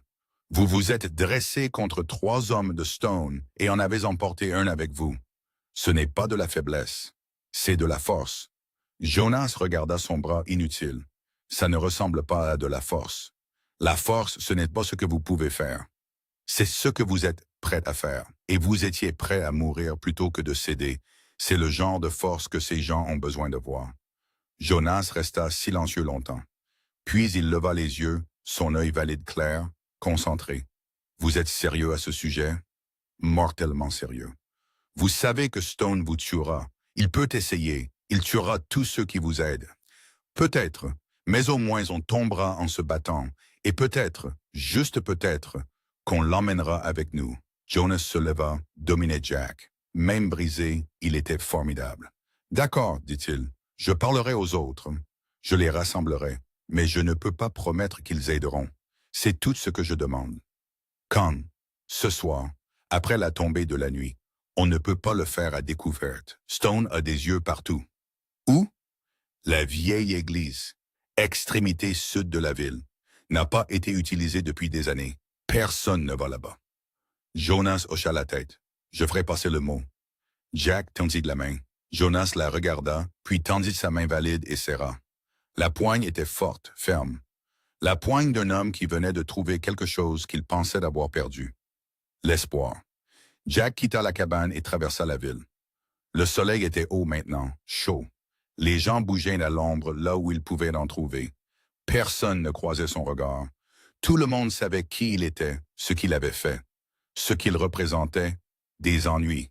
Il s'arrêta à l'épicerie générale. Henry Webb leva les yeux de derrière le comptoir. La nouvelle se répand, dit Henry. Les gens parlent de l'étranger qui a aidé Anna, de ce que vous préparez. Bien. Bien. Henry secoua la tête. Stone va entendre, et probablement déjà entendu. Qu'il entende. Vous avez envie de mourir, Monsieur McCann? Non, juste une promesse à tenir. Henry soupira. Il y a un homme, T.M. Dehors, il se tient de l'autre côté de la rue depuis 1 heure, regardant votre cheval, regardant le magasin, attendant. Jack regarda par la fenêtre. Le même homme que plus tôt. Grand, armé, patient. C'est un des hommes de Stone? Ouais. Il s'appelle Brock, le contremaître de Stone. Le fils de pute le plus méchant de 3 comtés. C'est lui qui a coupé Anna. Jack sentit quelque chose de froid s'installer dans sa poitrine. L'homme qui avait blessé Anna, qui avait terrorisé Cole, qui les avait laissés pour morts. Il regarde juste, dit Henry nerveusement. Pour l'instant, acquiesça Jack. Il sortit sur le poche. Brock était toujours là, appuyé contre un poteau, souriant. Jack marcha vers lui, lent, délibéré. Main près de son colt, mais sans le toucher. Brock se décolla du poteau, se redressa. Il était grand, plus grand que Jack, peut-être 1,95 m, épais de poitrine et d'épaules. Sa main droite reposait sur un couteau à sa ceinture. « Vous devez être le héros, » dit Brock. Sa voix était rauque, moqueuse. Celui qui a sauvé la voleuse. Si vous voulez dire Anna Bishop, ouais, elle a volé M. Stone. Argent et propriété. Ça fait d'elle une criminelle. Elle a pris ce qui lui était dû. Ce n'est pas à vous d'en décider. Non, c'est à un tribunal d'en décider. Un vrai tribunal, pas le spectacle de marionnettes de Stone. Le sourire de Brock s'élargit. Grand mot venant d'un homme qui est tout seul. Je ne suis pas seul, non? Brock regarda autour de lui théâtralement. Je ne vois personne se tenir avec vous. Pas encore, mais ils le feront. Vous rêvez. Ces G savent qu'il ne faut pas croiser M. Stone. Ils ont vu ce qui arrive. J'ai vu ce qui arrive aussi. Vu ce que vous avez fait à Anna. Vu la blessure au couteau. Vraiment courageux. Découper une femme. Le sourire de Brock disparut. Elle avait besoin d'apprendre. Apprendre quoi? Que Stone la possède? Qu'elle n'a aucun droit, aucun espoir? Elle avait besoin d'apprendre qu'on ne vole pas Nathaniel Stone. Et qu'avez-vous besoin d'apprendre? La main de Brock bougea vers le couteau. Vous me menacez? Je pose juste une question. Brock s'approcha, assez près pour que Jack puisse sentir le tabac, la sueur et la violence. Je vais vous donner un conseil, l'étranger. Montez sur votre cheval, partez. Oubliez que vous avez jamais vu Anna Bishop ou son morveux. Parce que si vous restez, vous allez mourir. Lentement, douloureusement. Et personne ne vous aidera. Personne ne se souviendra de vous. Vous disparaîtrez juste comme tous les autres qui pensaient pouvoir se dresser contre Stone. Jack leva les yeux vers l'homme plus grand, ne cligna pas, ne recula pas. J'ai fait une promesse, dit Jack doucement, à un garçon de 7 ans, et je tiens mes promesses. Alors vous êtes un idiot. Peut-être. Mais je suis un idiot qui est encore debout. Pas pour longtemps. Brock se tourna et s'éloigna, lent, confiant. Comme un homme qui savait qu'il avait toutes les cartes en main, Jack le regarda partir, sentit le poids de ce qui arrivait se poser sur ses épaules. Il retourna chez Doc McGee. Cole était sur le porche, attendant. « Vous allez bien? » demanda le garçon. « Ouais, fils, je vais bien. Je vous ai vu parler à cet homme, ceci. » Le grand, il s'appelle Brock. Le visage de Cole devint pâle. C'est l'homme qui a fait du mal à maman. Je sais. Vous allez vous battre contre lui? Si je dois, il est vraiment grand. La taille ne compte pas beaucoup quand les balles volent.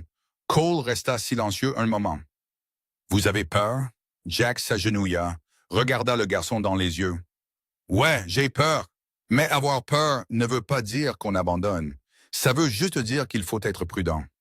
Maman dit que les hommes courageux ont toujours peur. Ta maman est une femme intelligente. Cole jeta ses bras autour du cou de Jack, s'accrocha fort. Ne mourrez pas, chuchota-t-il. S'il vous plaît, ne mourrez pas. Les bras de Jack remontèrent, s'enroulèrent autour du petit corps. Et pour la première fois en 7 ans, il sentit quelque chose se briser en lui. Quelque chose qui avait été gelé, enterré et verrouillé. « Je ferai de mon mieux, dit-il, je le promets. » Cette nuit-là, après la tombée de l'obscurité, Jack marcha jusqu'à la vieille église à l'extrémité sud de la ville. Elle se tenait seule, séparée des autres bâtiments. Peinture blanche écaillée, fenêtres brisées, un clocher qui penchait légèrement vers la gauche. À l'intérieur, la lumière d'une lampe brillait. Jack poussa la porte. Elle grinça sur des gonds rouillés. 6 personnes étaient assises sur les bancs. Jonas, Henry et sa femme, une femme mince aux yeux hantés. Ruth Carver, Martha et William Hayes, un couple plus âgé se tenant la main. Et un de plus. Un jeune homme, peut-être 20 ans, avec des cicatrices de brûlure couvrant la moitié de son visage. Ils se tournèrent tous quand Jack entra. Jonas se leva. C'est tous ceux qui voulaient venir. 6 personnes sur une ville de peut-être 300 habitants. Mais c'était un début. Jack marcha vers l'avant, se tint devant eux. « Merci d'être venu, dit-il. Je sais que ce n'était pas facile. Je sais que vous avez peur.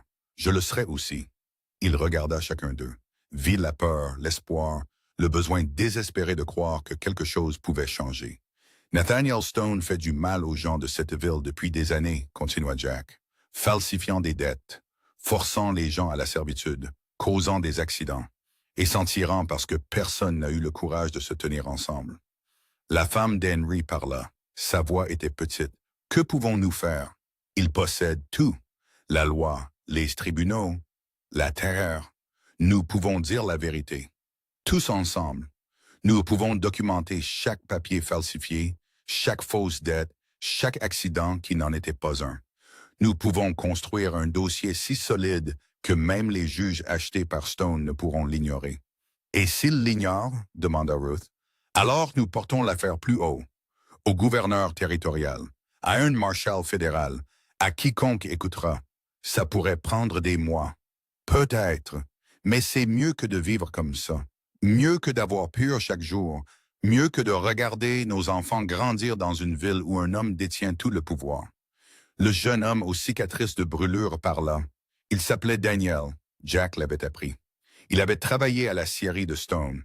« Et si Stone s'en prend à nous, demanda Daniel, avant qu'on puisse obtenir de l'aide, alors on se tient ensemble, on se protège les uns les autres, on s'assure qu'il sache que blesser l'un de nous signifie nous combattre tous.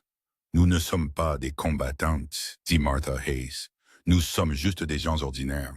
Chaque combattant commence comme une personne ordinaire. » La voix de Jack était calme mais ferme. Le courage n'est pas quelque chose avec lequel on naît. C'est quelque chose qu'on choisit. Chaque jour, chaque instant. Jonas s'avança, sa carrure massive projetant des ombres dans la lumière de la lampe. Je me tiendrai avec lui. Jonas dit, « J'ai déjà perdu tout ce que Stone pouvait prendre. Je n'ai plus rien à perdre. » Henry se leva ensuite. « Ma femme a été brisée assez longtemps. S'il y a une chance de réparer ça, je dois la saisir. Un par un, ils se levèrent. Ruth, Martha et William, Daniel, 6 personnes contre un empire. Mais c'était quelque chose. Jack ressentit ce vieux sentiment familier, celui de ses jours de cavalerie. Vous êtes son infériorité numérique et mal armé. Mais vous avez de bonnes personnes à vos côtés et une cause qui vaut la peine de se battre. Voici ce que nous allons faire, dit Jack. Demain, nous commençons à rassembler des preuves. Chaque document falsifié, chaque témoin des crimes de Stone. Nous documentons tout. Nom, date, montant. Nous construisons un dossier en béton. Et ensuite, demanda Henry, ensuite nous l'apportons au Marshal territorial. Le forçons à agir. Et s'il ne veut pas, alors nous faisons assez de bruit pour que quelqu'un plus haut doive prêter attention. Ils parlèrent pendant une autre heure, faisant des plans, assignant des tâches. Jonas parlerait aux travailleurs de l'acierie. Henry chercherait des dossiers au bureau des terres. Ruth contacterait d'autres veuves. Ce n'était pas grand-chose, mais c'était un début. Alors qu'ils sortaient dans l'obscurité, Jonas tira Jack à part. « Vous savez que ça va devenir moche, dit Jonas. « Je sais. Stone ne laissera pas passer ça. Il viendra fort contre vous. Qu'il vienne. Vous avez un plan pour quand il le fera? Le même plan que j'ai toujours. Tenir ma position. Protéger ce qui compte. » Jonas hocha la tête. « Alors, je me tiendrai avec vous. » Jack regarda les autres disparaître dans la nuit. 6 personnes, 6 familles, 6 raisons de se battre. Il retourna vers chez Doc McGee à travers les rues sombres. La ville était calme, la plupart des fenêtres sombres. Les gens dormaient, rêvaient, espéraient des jours meilleurs. Jack espérait pouvoir leur donner ça. Il était à mi-chemin quand il entendit les pas derrière lui. Plus d'une personne, se déplaçant silencieusement, mais pas assez. La main de Jack alla vers son Colt. Il se tourna. 3 hommes sortirent des ombres. Pas Brock, des hommes différents. Plus jeunes, nerveux, mais armés. Celui devant parla. « Monsieur Stone veut vous voir. Dites à Monsieur Stone que je suis occupé. » Ce n'était pas une demande. La main de Jack resta sur son Colt. « Je vais où je veux, quand je veux. Pas quand un tyran de pacotille me convoque. » La main du jeune homme bougea vers son arme. Grosse erreur, l'ami. Le Colt de Jack était sorti et braqué avant que les doigts de l'homme ne touchent sa crosse. Les 2 autres se figèrent. « Vous feriez bien de réfléchir très soigneusement à votre prochain mouvement, » dit Jack doucement. « Parce que je vous promets, si les armes sortent, au moins 2 d'entre vous vont mourir. Peut-être tous les 3. La question est, lesquels 2? » Les jeunes hommes se regardèrent, calculant. Réalisant qu'ils avaient mal jugé, « Dites à Stone que s'il veut parler, il sait où me trouver. » La voix de Jack était froide. « Mais il vient seul. Pas d'armes, pas de jeu. Juste parler. Il ne va pas aimer ça. Je me fiche pas mal de ce qu'on aime. » Jack recula, garda le Colt pointé sur eux jusqu'à ce qu'il ait mis de la distance. Puis il se tourna et marcha, sans courir, sans se presser, marchant juste comme un homme qui n'avait rien à craindre. Mais son cœur battait la chamade. Ses mains tremblaient. Il venait de dégainer sur 3 hommes de Stone. Il n'y avait plus de retour en arrière maintenant. Il atteignit la maison de Doc McGee. La maison était sombre, sauf pour une lampe à la fenêtre de la chirurgie. Jack glissa à l'arrière vers la grange. Cole était là, assis dans le foin, attendant. « Je ne pouvais pas dormir, dit le garçon. Moi non plus. » Jack s'assit à côté de lui. Ils restèrent assis dans un silence confortable un moment. « Jack? » La voix de Cole était petite. « Ouais? Quand ce sera fini, quand maman sera en sécurité, vous allez partir? » Jack pensa à ça, à 7 ans de fuite, et Emma et Sarah, et toutes les promesses qu'il avait brisées, à ce garçon qui croyait en lui. « Je ne sais pas, fils, je n'ai pas pensé aussi loin. J'espère que vous resterez. » Pourquoi ça? Parce que vous tenez vos promesses, et parce que maman sourit quand vous êtes là. Elle n'a pas souri depuis longtemps. La gorge de Jack se serra. « Ta maman a beaucoup de raisons de sourire. Elle t'a toi. Mais elle a été triste, vraiment triste, depuis que papa est mort. Mais ce soir, quand vous êtes venu la voir, elle a souri, vraiment souri. » Jack ne savait pas quoi dire à ça.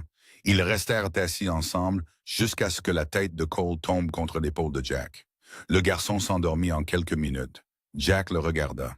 Cet enfant qui avait couru pieds nus à travers la nature sauvage pour sauver sa mère. Qui croyait aux promesses et à la bonté. et à l'idée que les gens brisés pouvaient être réparés. Et Jack McCann, qui avait passé 7 ans à fuir tout ce qui comptait, prit une décision. Il ne fuyait plus. L'aube arriva froide et grise. Jack se réveilla au bruit des chevaux. Trop de chevaux. Il fut sur ses pieds avec le Colt dans sa main avant que ses yeux ne soient complètement ouverts. Vieux instinct de cavalerie. À travers les lattes de la grange, il pouvait les voir.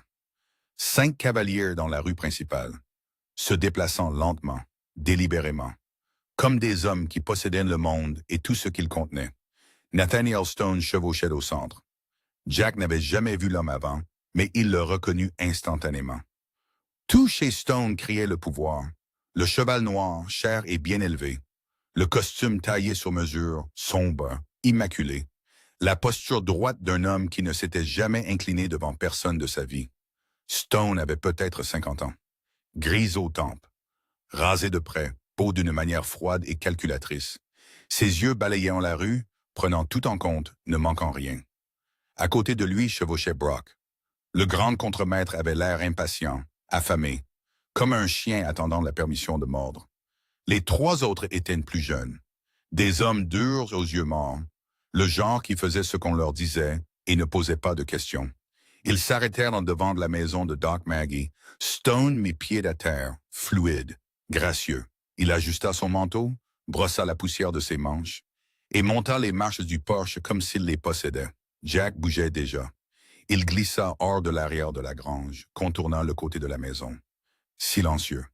Sa main ne quitta jamais le code. Stone frappa à la porte. Poli, presque doux.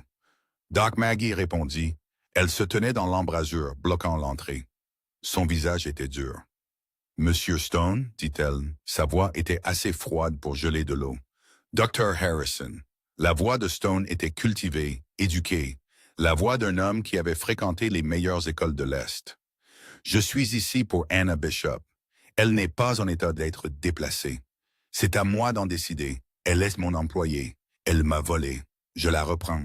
Elle est ma patiente. Et elle ne va nulle part. » Le sourire de Stone ne vacilla jamais, mais ses yeux devinrent plus froids. Je crains de devoir insister. Jack contourna le coin. Sur le porche, le Colt pendait librement dans sa main droite, pas pointé sur quelqu'un. Pas encore. La dame a dit non. Stone se tourna, regarda Jack, le regarda vraiment, mesurant, calculant, la façon dont un homme regarde un obstacle qu'il essaie de comprendre comment enlever. « Et vous êtes? » Jack McCann. « Ah! » Le héros. Le sourire de Stone s'élargit. Juste une fraction. J'ai entendu parler de vous. L'étranger qui a sauvé la demoiselle en détresse. Très noble. Je fais juste ce qui est juste. Ce qui est juste? Stone répéta les mots comme s'ils étaient un étranger. C'est un concept intéressant. Dites-moi, Monsieur McCann, croyez-vous que le vol est juste? Ça dépend de ce qui est volé. Anna Bishop a pris 160 $ dans mon coffre. Elle a aussi pris des biens m'appartenant. Papiers, documents. Cela fait d'elle une voleuse.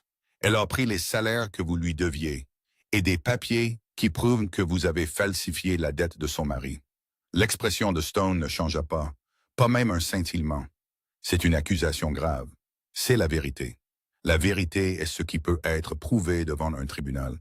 Et j'ai des documents. Documents légaux, signés et attestés, prouvant que Thomas Bishop me devait 800 $. Documents que vous avez falsifiés. Prouvez-le.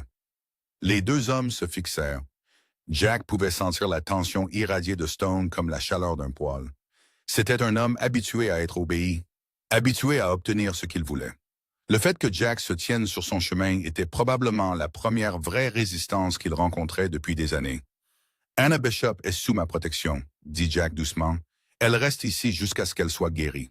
Ensuite, elle est libre d'aller où elle veut. » Protection. Stone rit presque. « Vous êtes en ville depuis moins de 2 jours. Vous n'avez aucune autorité, aucune position, aucun pouvoir. Qu'est-ce qui vous fait penser que vous pouvez protéger qui que ce soit? Le fait que je suis debout ici et que vous ne passerez pas cette porte. » Brock s'avança, sa main sur le couteau à sa ceinture. « Vous voulez que je le bouge, Monsieur Stone? » Stone leva une main. Brock se figea. « Pas besoin de violence, dit Stone doucement. « Pas encore. » Il regarda Jack. Vous faites une erreur, Monsieur McCann. Anna Bishop est une criminelle. Elle me sera rendue. Si ce n'est pas aujourd'hui, alors demain. Si ce n'est pas par vous volontairement, alors par la force. La loi est de mon côté.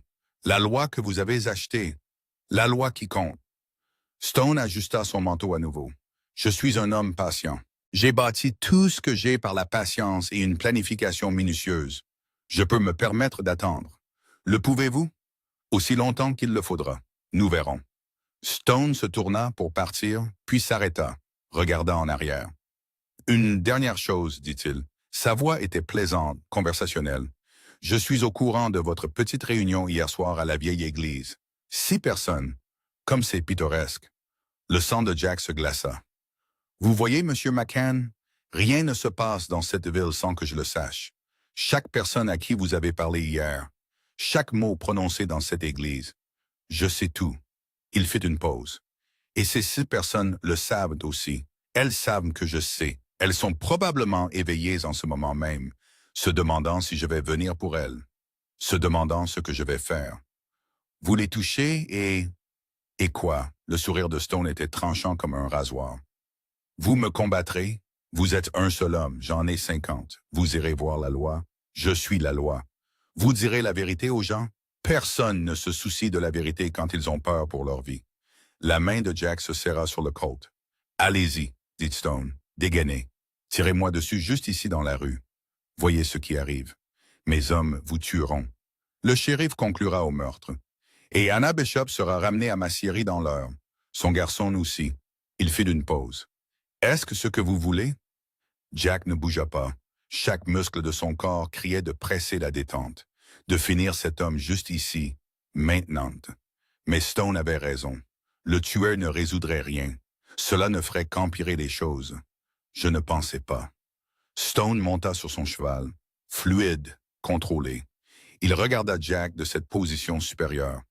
Vous avez jusqu'à demain matin. Ensuite, je reviens avec le shérif et une ordonnance du tribunal. Et Anna Bishop sera arrêtée pour vol, jugée, condamnée et me sera rendue. À moins, bien sûr, que vous ne vouliez quitter la ville. Emmenez votre héroïsme mal placé ailleurs. Vous épargnez les ennuis. Je ne vais nulle part, dommage. Stone rassembla ses rênes. Pour ce que ça vaut, je respecte votre courage. Il est mal placé, mais admirable. Il fit signe à Brock. Venez, nous avons du travail. Ils s'éloignèrent, lentement, prenant leur temps, s'assurant que tout le monde les voyait, s'assurant que tout le monde comprenait. Stone était toujours aux commandes. Jack resta sur le porche, tremblant de rage. Doc Maggie toucha son bras. Il va revenir, dit-elle, et quand il le fera, il aura la loi de son côté. Réel ou acheté, ça ne changera rien. Il prendra Anna. Alors nous devons nous assurer qu'il ne puisse pas. Comment? Jack réfléchit vite. Il nous faut des preuves. De vraies preuves. Quelque chose de si solide que même Stone ne pourra pas contourner. Les documents falsifiés? Pas suffisant. Stone produira juste plus de documents, plus de témoins, plus de preuves. Tout cela fabriqué, l'esprit de Jack s'emballa. Il nous faut quelque chose qu'il ne peut pas falsifier. Quelque chose qui prouve que la mort de Thomas Bishop n'était pas un accident. Les yeux de Doc Maggie s'écarquillèrent. Le câble, celui qui a cassé, vous avez dit qu'il avait disparu. C'est le cas, mais les câbles ne s'évaporent pas juste comme ça. Stone a dû le garder, le détruire, ou le cacher quelque part, ou, je ne sais pas, mais si on pouvait le trouver, si on pouvait prouver qu'il a été coupé, alors c'est un meurtre. Et même Stone ne peut pas acheter sa sortie d'un meurtre. Jack regarda vers la scierie. La structure massive dominait l'extrémité nord de la ville. Cheminée, entrepôt, bureau. Quelque part dans ce complexe se trouvait la preuve qui pouvait faire tomber Stone. Il devait juste la trouver. « Je dois entrer dans cette scierie, » dit Jack. Doc Maggie secoua la tête. « Impossible. Stone a des gardes, des travailleurs loyaux. Vous n'y arriverez jamais. Alors j'ai besoin de quelqu'un qui connaît la disposition. Quelqu'un qui a été à l'intérieur. » Anna, Jack entra, trouva Anna assise dans son lit, Cole à côté d'elle. Elle avait l'air mieux, des couleurs au visage, les yeux clairs. « J'ai besoin de votre aide, dit Jack. » Anna le regarda. « N'importe quoi. Le câble qui a tué votre mari. Où Stone l'aurait-il mis? Le visage d'Anna devint pâle. Je ne sais pas. J'ai essayé de le trouver, cherché partout où je pouvais. Il n'était plus là. Réfléchissez. Vous avez travaillé dans cette série pendant 18 mois. Vous avez vu comment Stone opérait. Où cacherait-il quelque chose qu'il voulait s'assurer que personne ne trouve jamais? Anna ferma les yeux, réfléchissant, se souvenant. Il y a un bâtiment, dit-elle lentement. Derrière la scierie principale. Stone l'appelle l'abri à matériel. Mais c'est verrouillé, toujours verrouillé. Personne n'est autorisé à l'intérieur sauf Brock et Stone lui-même. Qu'y a-t-il dedans? Je ne sais pas. Mais j'ai vu Brock y porter des choses enveloppées dans de la toile, des choses qu'il ne voulait pas que quiconque voie. C'est grand comment? Pas grand. Peut-être 20 pieds par 20, mais c'est solide. Stone l'a fait construire spécialement. Murs épais, porte en fer, comme s'il gardait quelque chose de précieux. Ou dangereux. C'est là que c'est, dit Jack. Ça doit l'être. Même si c'est le cas, comment allez-vous entrer? La porte est verrouillée. Toute la scierie est gardée la nuit. Jack regarda Anna, puis Cole, puis Doc Maggie debout dans l'embrasure. Il pensa aux 6 personnes de la nuit dernière, à Jonas et Henry et Ruth et tous les autres que Stone avait blessés. Je n'y vais pas seul, dit Jack. Cet après-midi-là, Jack les rassembla dans la grange derrière la maison de Doc Maggie. Tous les 6 de la réunion à l'église. 2 de plus qui avaient entendu et voulaient aider. 8 personnes au total. Jonas, Henry, Ruth, Martha et William Hayes. Daniel avec les cicatrices de brûlure. Et 2 nouveaux visages, une femme nommée Sarah qui avait perdu son fils dans un accident de scierie, et un vieil homme appelé Dutch qui avait travaillé pour Stone 20 ans avant d'être jeté. Jack exposa le plan. Ce soir, après la tombée de la nuit, nous entrons dans cette scierie. Nous allons trouver la preuve que Thomas Bishop a été assassiné, que Stone a tué des gens qui se dressaient contre lui. Henry avait l'air nerveux. C'est une infraction. Si on est pris, on ne sera pas pris. Vous ne pouvez pas promettre ça. Non, je ne peux pas. Mais je peux promettre que si on ne fait rien, Stone gagne. Anna retourne vers lui. Cole grandit en sachant que personne ne s'est élevé pour sa mère. Et nous continuons tous à vivre dans la peur. Jonas prit la parole. Sa voix profonde remplit la grange. J'en suis. Je vous l'ai déjà dit. Roth hocha la tête. Moi aussi. Pour mon mari. Un par un, ils acceptèrent. Même Henry, malgré sa peur. Même Dutch, qui avait 70 ans s'il en avait un. Jack exposa les détails. Jonas connaissait la disposition de la scierie de ses jours de bûcheron. Dutch se souvenait des rotations des gardes de quand il y travaillait. Ensemble, ils planifièrent l'approche. 2 équipes. L'une créerait une distraction à la porte principale. L'autre se glisserait par le parc à bois, se dirigerait vers l'abri à matériel. Jack mènerait la 2e équipe avec Jonas et Dutch. « Et pour la serrure? » demanda Ruth. Dutch sourit. « J'ai travaillé comme serrurier avant de venir au Montana. Je peux ouvrir n'importe quelle serrure de Stone. » Ils passèrent le reste de l'après-midi à se préparer, rassemblant des outils, des vêtements sombres, planifiant des itinéraires de fuite. Alors que le soleil se couchait, Jack alla voir Anna une dernière fois. Elle était assise, plus forte maintenant, les couleurs complètement revenues. « Vous y allez ce soir, dit-elle. Ce n'était pas une question. »« Ouais, vous risquez votre vie pour des gens que vous ne connaissez même pas. »« Je vous connais. Je connais Cole.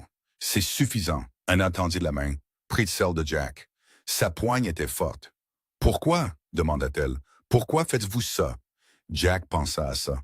À Emma, à Sarah, à 7 ans de fuite de la seule chose qu'il avait toujours définie, sa parole. « Parce que j'ai fait une promesse, dit-il simplement, à votre garçon, et parce que pendant 7 ans, j'ai été un demi-homme, fuyant tout ce qui comptait. Je suis fatigué de fuir, fatigué d'avoir peur de m'attacher aux gens parce que je pourrais les perdre. Vous avez perdu quelqu'un, ma femme, ma fille. Il y a 7 ans, la fièvre les a prises pendant que j'étais absent. Je n'étais pas là quand elles avaient besoin de moi. J'ai brisé la promesse que j'avais faite de les protéger. » Les yeux d'Anna s'emplirent de larmes. « Ce n'était pas votre faute, ça ne change rien. J'ai quand même brisé ma parole. Et je le paye depuis. » Il fit une pause. « Mais votre garçon, il m'a rappelé ce que signifie tenir une promesse, ce que signifie défendre quelque chose. Être l'homme que j'étais avant. Et si vous mourrez ce soir, alors au moins je serai mort en essayant.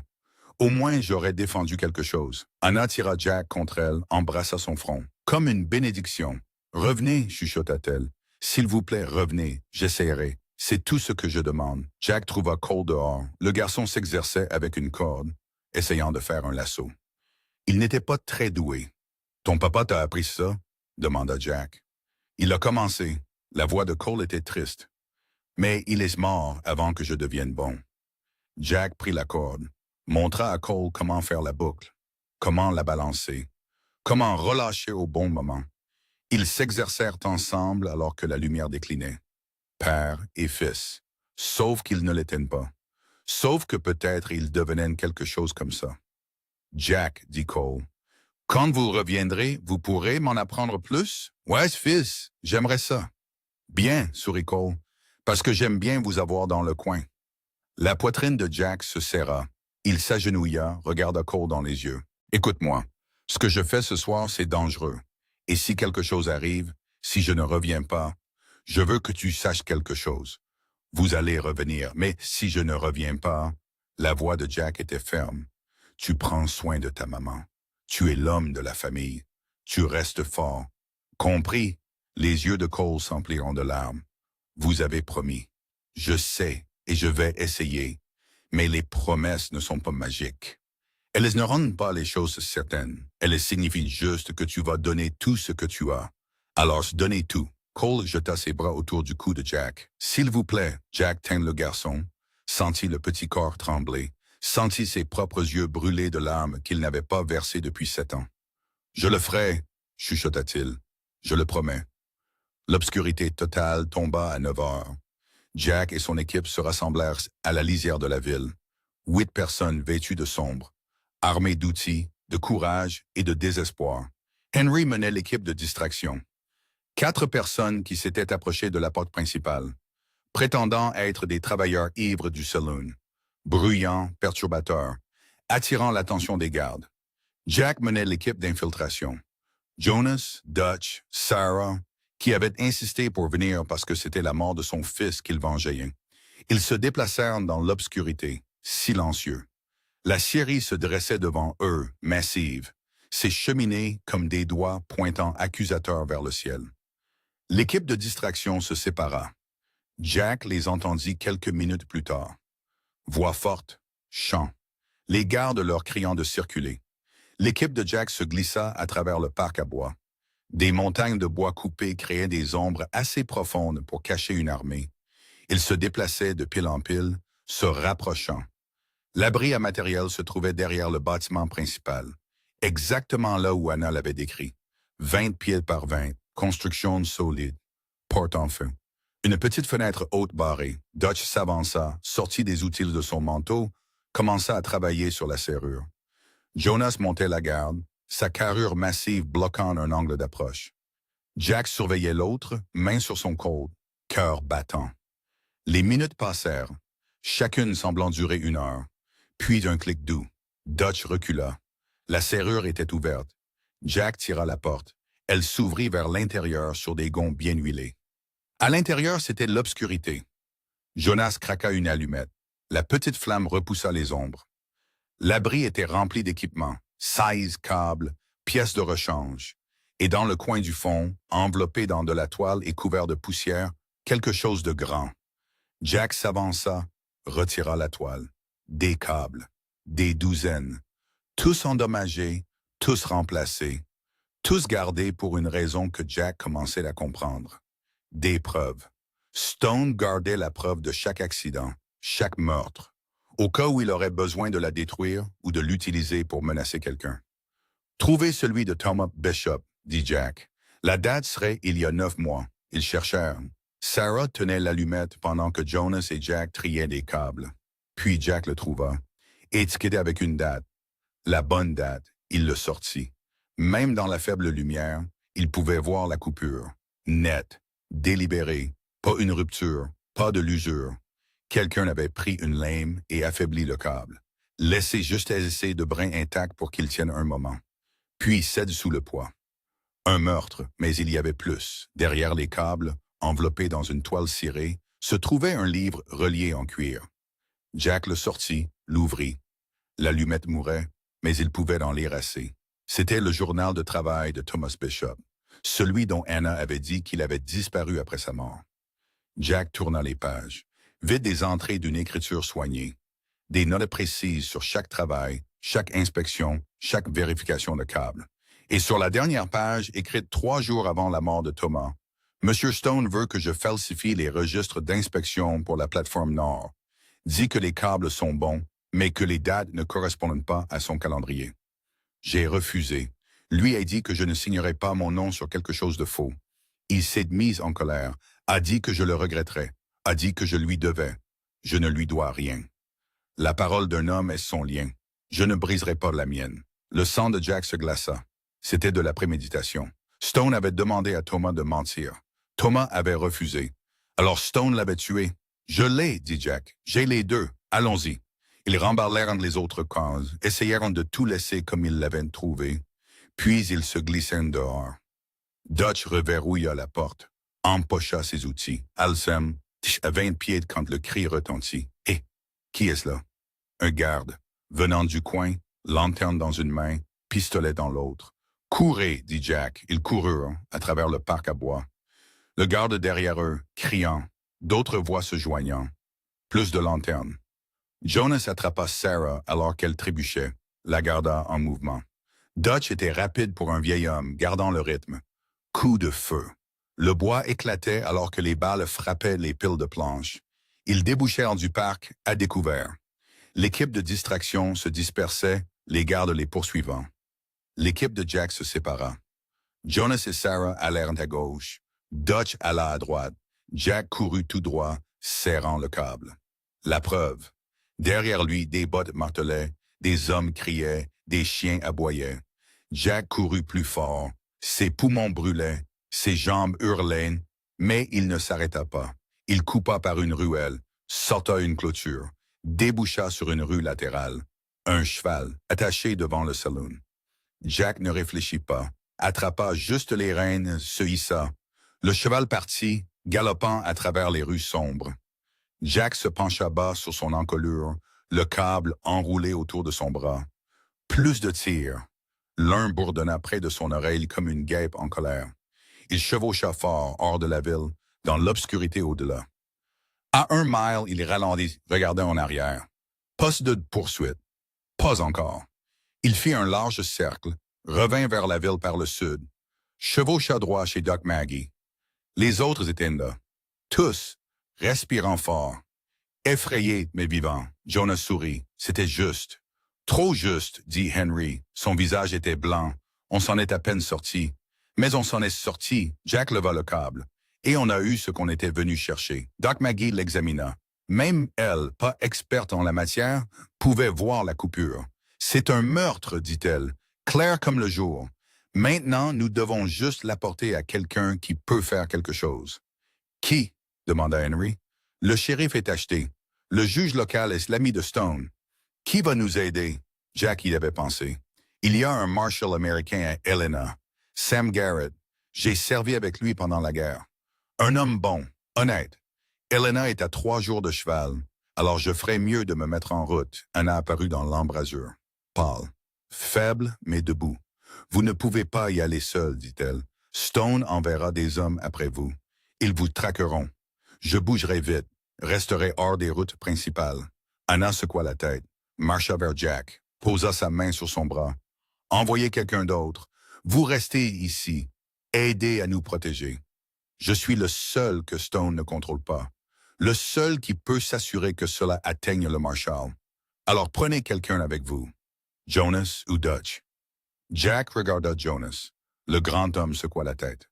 On a besoin de moi ici. Protégez les familles. Stone va être en colère quand il découvrira pour ce soir. Il viendra après tous ceux qui ont aidé. Il avait raison. J'irai seul, dit Jack, vite et silencieusement. Je serai de retour dans 1 semaine avec un marshal américain et un mandat. Les yeux d'Anna s'empliront de larmes, et si vous ne revenez pas, alors Jonas et les autres devront tenir jusqu'à ce que l'aide arrive. Ce n'est pas assez bon. C'est tout ce que j'ai. Anna tira Jack contre elle, l'embrassa. Pas sur le front cette fois. sur les lèvres, fort, désespéré. Quand elle se recula, ses yeux étaient féroces. « Vous revenez, dit-elle. Vous l'avez promis à Cole. Vous me l'avez promis. Vous revenez. Je reviendrai. Ou je mourrai en essayant. Ce n'est pas réconfortant. C'est la vérité. » Jack rassembla des provisions, munitions, eau, nourriture, le câble enveloppé soigneusement et attaché à sa selle. Cole le trouva dans la grange. « Vous partez, juste pour quelques jours. Vous allez chercher de l'aide, ouais? » Cole resta silencieux.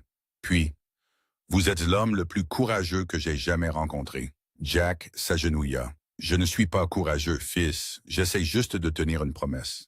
C'est ça être courageux. » Jack serra le garçon dans ses bras, le teint fort. « Tu prends soin de ta maman.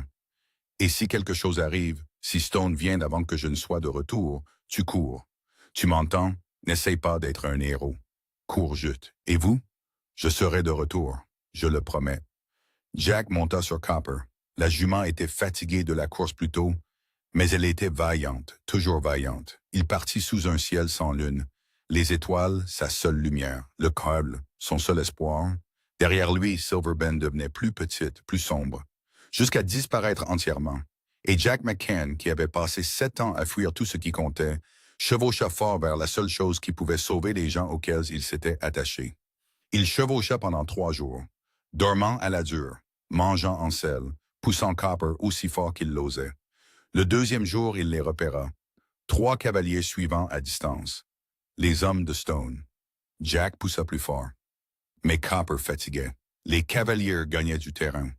Le 3e jour, ils étaient proches. Assez proches pour que Jack puisse voir leur visage. L'un d'eux était Brock. Jack trouva une position défensive. Un affleurement rocheux avec une bonne visibilité. Il mit pied à terre, prit son fusil, s'installa. Les 3 cavaliers approchèrent, prudents maintenant. Sachant Jack armé, ils s'arrêtèrent à 50 mètres. Brock s'avança seul. « Donnez-nous le câble, cria-t-il, et nous vous laisserons vivre. » Non. Stone sait ce que vous avez pris. Sait où vous allez. Il y a un bureau de télégraphe à Helena. Il a déjà envoyé un message au Marshal. Lui a dit que vous êtes un meurtrier, un voleur de chevaux. Au moment où vous arriverez, il y aura un mandat d'arrêt contre vous. L'estomac de Jack se noua. Il n'avait pas pensé à ça. « Donnez-nous le câble, » répéta Brock. « Tout de suite. Vivez pour voir un autre jour. » Jack pensa à Anna, à Cole, aux 6 familles qui avaient tout risqué pour l'aider. « Non, dit-il à nouveau, alors vous êtes un homme mort. La fusillade dura peut-être 3 minutes. » Jack tira le premier, fit tomber un des hommes de Brock de sa selle. Les 2 autres se dispersèrent, trouvèrent un abri, ripostèrent. Les balles ricochèrent sur les rochers autour de Jack. Il tira à nouveau. Manqua. Brock encerclait, essayant de le prendre de flanc. Jack le vit, pivota le fusil. Tira. Le cheval de Brock tomba. Le grand homme roula, se releva avec un pistolet. Ils échangèrent des tirs. Jack sentit quelque chose de brûlant érafler son épaule. Le sang trempa sa chemise. Il tira à nouveau, toucha Brock à la jambe. Le contremaître tomba en jurant. Le 3e homme rompit le combat, s'enfuit, abandonnant Brock. Jack se leva, marcha vers Brock. Le grand homme gisait dans la poussière, le sang s'accumulant sous sa jambe. « Vous auriez dû nous laisser tranquilles, » dit Brock. Sa voix était faible. « Stone va tuer tout le monde, cette femme, son garçon, tous ceux qui vous ont aidé, pas si j'arrive à Helena le premier. Vous n'y arriverez pas, même si vous le faites, les Marshals n'écoutera pas. Stone le tient aussi, peut-être. Mais je dois essayer. » Pourquoi? Brock toussa. Du sang tacheta ses lèvres. « Ils ne sont rien pour vous. Ce sont des gens, et qu'ils méritent de mieux que Stone. » Jack prit les armes de Brock, le laissa là, vivant mais blessé. Il repartit, plus fort maintenant, sachant que le temps pressait. Helena apparut à l'horizon au coucher du soleil le 4e jour. Jack chevaucha droit au bureau du Marshal. Sam Garrett était plus vieux que dans les souvenirs de Jack. Cheveux gris, marqués par le temps, mais ses yeux étaient toujours vifs. « Jack McCann, » dit Sam, « que je sois damné, je te croyais mort. » « Pas encore. » Jack posa le câble sur le bureau de Sam, lui raconta tout. Stone, Anna, Thomas Bishop, les dettes falsifiées, Les meurtres déguisés en accident. Sam écouta, son visage s'assombrissant à chaque mot. Quand Jack eut fini, Sam se recula. « J'ai reçu un télégramme à ton sujet, dit Sam. De Nathaniel Stone. Dit que tu as assassiné un de ses hommes, volé un cheval, agressé plusieurs autres. Ce sont des mensonges. Je sais. » Les yeux de Sam étaient durs. J'entends parler de Stone depuis des années. Plaintes, accusations, mais jamais aucune preuve. Jusqu'à maintenant. Il prit le calme, l'examina. « C'est un meurtre, dit Sam, clair comme le jour. Peux-tu aider? Je peux obtenir un mandat. » Mandat fédéral. Stone ne pourra pas acheter sa sortie de ça. Combien de temps? Je peux partir demain, avec des adjoints. Devrais atteindre Silver Bend dans 3 jours. C'est trop long. Stone sait que je suis venu ici. Il va s'en prendre aux gens qui m'ont aidé. Sam secoua la tête. Je ne peux pas partir ce soir. Besoin de faire signer le mandat. Rassembler des hommes. 3 jours, c'est le mieux que je puisse faire. Jack sentit le désespoir le griffer. 3 jours. En 3 jours, Stone pouvait tuer tout le monde. Alors je repars ce soir. Tu vas chevaucher dans un piège. Peut-être. Mais j'ai fait une promesse. Jack, tu vas mourir. Probablement.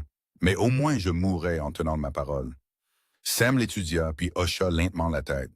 Tu as toujours été têtu. Il se leva, tendit la main. Je serai là dans 3 jours. Tu tiens jusque-là. Je tiendrai. Jack repartit cette nuit-là. Épuisé, blessé, mais en mouvement. Il devait revenir, devait les protéger, devait tenir sa promesse. Le retour fut flou. Jack poussa Copper plus fort qu'il ne l'avait jamais fait. La jument donna tout ce qu'elle avait. 2 jours plus tard, il vit de la fumée. Silver Bend brûlait.